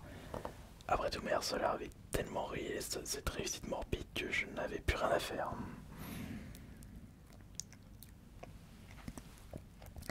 Peu de temps après la mise en ligne de la vidéo mise au point, j'ai enfin été contacté par l'organisation de ce vide-grenier afin de régler ce différend une bonne fois pour toutes. Ils ont pu m'apporter plus de détails sur ce bannissement et ils ont avoué qu'ils ont mal géré cette affaire puisqu'au moment de vérifier les sources de signalement, ils avaient remarqué que les personnes m'ayant signalé avaient mystérieusement disparu de la circulation. C'est des internautes qui s'étaient fait passer par les exposants de ce vide-grenier à travers de faux comptes. Et bien entendu, ils n'hésitent pas à contacter toutes les entreprises avec qui je travaille, à commencer par la société qui gère les revenus de ma chaîne YouTube. Toujours le même stratagème, on joue sur les mots, on sort des bobards tout en se montrant respectueux pour espérer une action néfaste à mon entreprise. Cependant, comme cette société est au courant de tout ce qui se passe autour de ma chaîne, y compris le cyberharcèlement, ils ne le prennent pas du tout en compte. Mais ce n'est pas le cas des marques qui se retrouvent abasourdies par ces nombreux emails diffamatoires, surtout si on se met à la place de ces entreprises. Que peut leur apporter un influenceur si celui-ci génère autant de haine? Et ça, les harceleurs en ont beaucoup joué. Je me suis retrouvé sans partenariat pendant des années à cause de ces vermines. Heureusement que ma principale source de revenus était la publicité automatique sur mes vidéos. Certes, elle me rapporte moins que les opérations commerciales, mais ça me suffit amplement pour pouvoir vivre de ma passion. Il suffit de quelques emails diffamatoires pour détruire un partenariat. Niveau 14. Nous arrivons au dernier niveau de ce livre. À votre avis, qu'est-ce qui peut être pire que la diffamation, les menaces, l'incitation à la haine ou le sabotage commercial? C'est une chose totalement néfaste, qu'elle est logiquement illégale. Il s'agit de l'usurpation d'identité. Comme si cela ne suffisait pas, mes harceleurs ne se sont pas contentés d'usurper mon identité, ils ont également usurpé l'identité de mes abonnés. Mais quel est l'intérêt de faire ça? Eh bien sachez que cela peut s'avérer destructeur si c'est bien rodé. Rien n'est plus crédible qu'un abonné déçu du comportement de son vidéaste préféré. Pour commencer, cette technique a été utilisée en masse dans l'espace de commentaire de mes vidéos. Je me retrouve avec de plus en plus de pros du style. Je suis Astarion depuis qu'il a... Alors, je suis Astarion depuis qu'il a 10 abonnés, 100 abonnés. Et son contenu est devenu exécrable. Morph, fidèle depuis ses débuts, c'est avec dégoût que je constate son changement de comportement. Et dire quel était mon vidéaste préféré, je suis content d'avoir pu ouvrir mes yeux sur ces agissements malsains. Très bizarre quand on remarque que ces comptes avaient été créés quelques mois avant la mise en ligne de ces fameux commentaires. Je ne savais que c'était encore une fois des multi-comptes de harceleurs.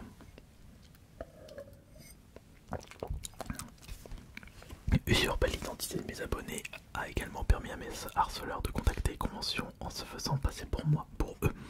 Ils ont aussi utilisé cette méthode pour descendre les avis positifs du site. Cité dans le niveau 10, mes propres abonnés étaient devenus verts en voyant des avis diffamatoires avec leur pseudo. Il a suffi aux harceleurs de prendre les pseudos de mes abonnés pour se faire passer pour eux. En ce qui concerne mon identité, on peut clairement dire que mes harceleurs ne se sont pas gênés pour l'usurper au maximum. Plus ça m'impactait, plus ça les motivait, et qu'importe si c'était légal ou pas. Rappelez-vous d'un précédent niveau, ils avaient réussi à choper mon téléphone. Grâce à cette information, tout en faisant passer pour moi, ils ont pu contacter toutes les entreprises liées à mes charges, électricité ou téléphone. En premier lieu, j'avais reçu une nouvelle box internet avec précisément information sur mon nom, prénom, téléphone. C'était comme d'habitude une perte de temps pour annuler tout ça et bien fait comprendre aux employés de la compagnie que je n'étais pas l'auteur de cette demande. Mais la palme de l'incompétence revient à la compagnie des eaux. Un jour, je reçois la visite d'un technicien pour pour relever mon compteur suite à une résiliation de ma part. Évidemment, je n'avais fait aucune demande de ce style. Pendant la conversation téléphonique avec une responsable, j'ai appris qu'ils s'étaient basés sur un email sans prendre la peine de vérifier. Je n'avais même pas reçu d'appel de leur part. Je ne vous cache pas ma colère au téléphone, juste se baser sur un faux email. Quel manque de professionnalisme. Imaginez si je n'étais pas chez moi ce jour-là, je me serais peut-être retrouvé sans eau pendant un laps de temps, comme si je n'avais que ça à faire. C'est alors que j'ai pris les devants concernant l'électricité en contactant directement ma compagnie. Une demande avait été faite, mais elle n'avait pas été prise en compte. Ouf, c'était toujours ça. Mais harceleurs se sont également attaqués à une société possédant des salles de sport. Depuis l'année dernière, je me suis lancé dans un programme de musculation afin de devenir musclé. Pour arriver à un résultat convaincant, il faut du temps et beaucoup de motivation. Après avoir commencé à présenter mes premiers résultats aux abonnés, les toxiques n'étaient pas satisfaits de ça, car ils ne voulaient pas que je devienne musclé. En bref, ils veulent que je ne réussisse rien dans la vie. Après une tentative de piratage de mon compte, ils se sont passés dessus en se faisant passer pour mes frères et moi. La salle du sport avait reçu des messages du style: si vous ne résiliez pas mon abonnement annuel, mes frères et moi allons saccager vos salles de sport. Les gérants étaient venus me voir pendant une séance de sport sans que je sois au courant de tout ça. Je me demandais c'est quoi ça encore. Mais ça ne s'arrête pas là. Un peu plus tard, les gens me chopent une nouvelle fois en me rappelant qu'ils ne tolèrent aucun écart de conduite de ma part envers les autres sportifs. Qu'est-ce qui s'est passé encore? Cette fois-ci, mes harceleurs se sont fait passer pour des membres de la salle de musculation et s'étaient plaints de mon comportement au siège de la société. Bien entendu, j'ai expliqué aux gens que je ne viens pas à la salle pour draguer, mais pour faire du sport. Finalement, les gérants avaient des doutes sur ces accusations, sachant que je suis quelqu'un de sérieux et de cordial, en plus d'être tout le temps dans ma bulle dans mes séances. Il est vrai que je ne vous ai toujours pas parlé d'un phénomène qui touche beaucoup de vidéastes venus tout droit des États-Unis. Il s'agit du swatting, pratique dans le but d'appeler une pratique dont le but est d'appeler les forces de l'ordre pour qu'ils interviennent pendant le live d'un vidéaste. La première fois que ça m'est arrivé, je n'étais plus en direct. Ils ont débarqué chez moi cagoulés et armés jusqu'aux dents. Il devait être une vingtaine dans le but de me coffrer. La police, la BAC, les gendarmes en renfort, ainsi que le raid. Il ne manquait plus que les hélicos et les catapultes. La raison de leur présence avait reçu un appel de ma part comme quoi j'aurais fait une prise d'otage dans mon immeuble, en plus d'un appel de la part de notre résident, témoin de la scène. Tout ça n'était qu'un coup monté de la part de mes harceleurs qui ont utilisé une technique informatique pour que les appels passés soient en provenance de mon portable et du téléphone de l'autre résident qui était un cabinet médical. Après un interrogatoire sur place avec les poignées menottées, plus une fouille complète de mon appartement, les forces de l'ordre avaient compris qu'ils s'étaient fait rouler dans la farine. Cependant, j'ai dû aller au commissariat pour apporter plus de détails et ainsi porter plainte pour usurpation d'identité. Et par la suite, j'ai subi plusieurs autres swattings. J'ai eu de la chance que tout se soit bien passé durant ces interventions. Cela aurait pu tourner au drame si j'avais agi maladroitement. Grâce à l'informatique, se faire passer pour vous est devenu un véritable jeu d'enfant. Conclusion. Dites-vous qu'à travers tous ces niveaux, je ne vous ai pas cité l'intégralité de tout ce que j'ai pu subir juste parce que j'avais envie de vivre de ma passion. C'est fou comme la jalousie peut rendre des personnes haineuses au point de devenir des harceleurs. Mais si la raison de leur acte n'est pas de la jalousie, alors quelle est-elle? M'aider dans mes projets? Oui, c'est sûr qu'en se faisant passer pour la police ou insulter ma famille, cela m'aidera beaucoup. Améliorer mon contenu. En effet, les commentaires abaissant du site tu resteras une crotte vont vachement m'aider. Vont vachement améliorer mon contenu, me faire gagner en popularité. Je ne pense pas que harceler mes abonnés va me permettre ça. Pourquoi font-ils tout ça? Pourquoi s'attaquent-ils à moi plutôt qu'à un autre? Et si la raison à tout ça n'est que le divertissement? Bonjour la tristesse. Vouloir du mal à quelqu'un uniquement pour se divertir, c'est totalement abject, en plus d'être immoral. Il y a tellement mieux à faire dans la vie. Déjà que je n'ai pas le temps de faire tout ce que j'ai en tête, ni tout ce qui peut apporter du bonheur dans ma vie. C'est vraiment triste de perdre le sien à détruire une personne que l'on n'aime pas. Ou peut-être qu'ils aiment honteusement mon contenu, mais qu'ils ne veulent pas l'admettre. Il se peut aussi que ces personnes s'attaquent à d'autres vidéastes néfastes pour les mêmes raisons, mais cela leur demanderait plus de temps. Déjà que faire tout ce qu'ils me font est chronophage, que de temps perdu pour des choses qui n'apporteront absolument rien à leur vie. Et puis de toute façon, je ne peux pas connaître leur véritable intention, sachant que je ne connais pas le profil des internautes qui ont décidé de me pourrir la vie. Mais qui sont-ils vraiment? Des hommes ou des femmes, des enfants ou des adultes? Si ce sont des adultes, quelle est leur situation professionnelle? Ont-ils le hobby? Sont-ils heureux dans leur vie? Tant de petites questions auxquelles je ne peux malheureusement pas répondre, sachant que je ne connaîtrai jamais leur profil. Ils restent cachés dans l'ombre, prêts à bondir à la moindre occasion, en faisant attention à ne pas dévoiler leur identité. Je suis vraiment en train de me demander si cette mascarade va s'arrêter un jour. Cela fait 6 ans que mon quotidien sur internet s'est transformé en harcèlement. Cela peut encore continuer pendant des années, peut-être jusqu'à la fin de mes jours. Enfin oui, il suffit de débrancher internet pour retrouver la tranquillité, mais sachant que j'en ai besoin pour continuer mon activité professionnelle, difficile de s'en passer. Peut-être les ai-je déjà rencontrés en vrai sans m'en rendre compte pendant des conventions. Si ça se trouve, ils m'ont demandé un autographe, plus une photo souvenir. Quelle situation embarrassante. Mieux vaut ne pas trop y penser afin d'éviter de perdre de temps, déjà que j'en ai pas assez. Ce qui est le plus frappant dans tout ça, c'est que bizarrement mes harceleurs se déchaînent lors d'événements particuliers. J'ai remarqué une poussée de haine le jour de mon anniversaire ou un Noël. Des dates sacrées pour chacun d'entre nous, des jours où nous souhaitons le maximum de bonheur, mais pas pour les harceleurs qui profitent de ces événements pour encore plus harceler. Ainsi, le livre touche à sa fin. Cela n'a pas été une partie de plaisir pour l'écrire au vu de mon niveau de français, mais surtout j'ai été obligé de me souvenir de tout ce que j'ai pu, de tout ce qui a pu m'impacter psychologiquement. Entre les insultes, les menaces, les incitations à la haine, l'usurpation d'identité, le sabotage de mon entreprise, et j'en passe. Je me demande d'ailleurs comment j'ai fait pour garder le moral après tout ça. L'envie, la passion, ou peut-être parce que je suis trop imbécile pour me rendre compte de toutes ces attaques. Mais non, voyons, j'ai toujours gardé le moral grâce à toutes les personnes qui me soutiennent quotidiennement. Il suffit d'un petit message privé, d'un petit commentaire, d'un petit like sur une vidéo ou d'un abonnement. Mais rien ne sera plus plaisant que de remarquer votre présence sur mes réseaux sociaux. Malgré tout ce que je me suis pris dans la tronche, malgré le harcèlement que vous avez pu subir à cause de moi indirectement, vous êtes toujours là. Pour clôturer tout ça, je tiens à remercier toute ma famille qui me soutient depuis le début, ainsi que tous les abonnés fidèles depuis des années.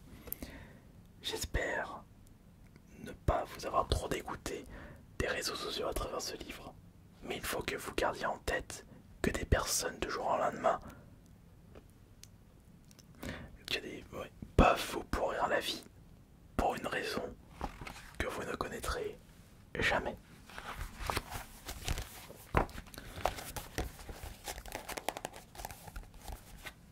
Je me demande comment j'ai fait pour ne pas me tirer une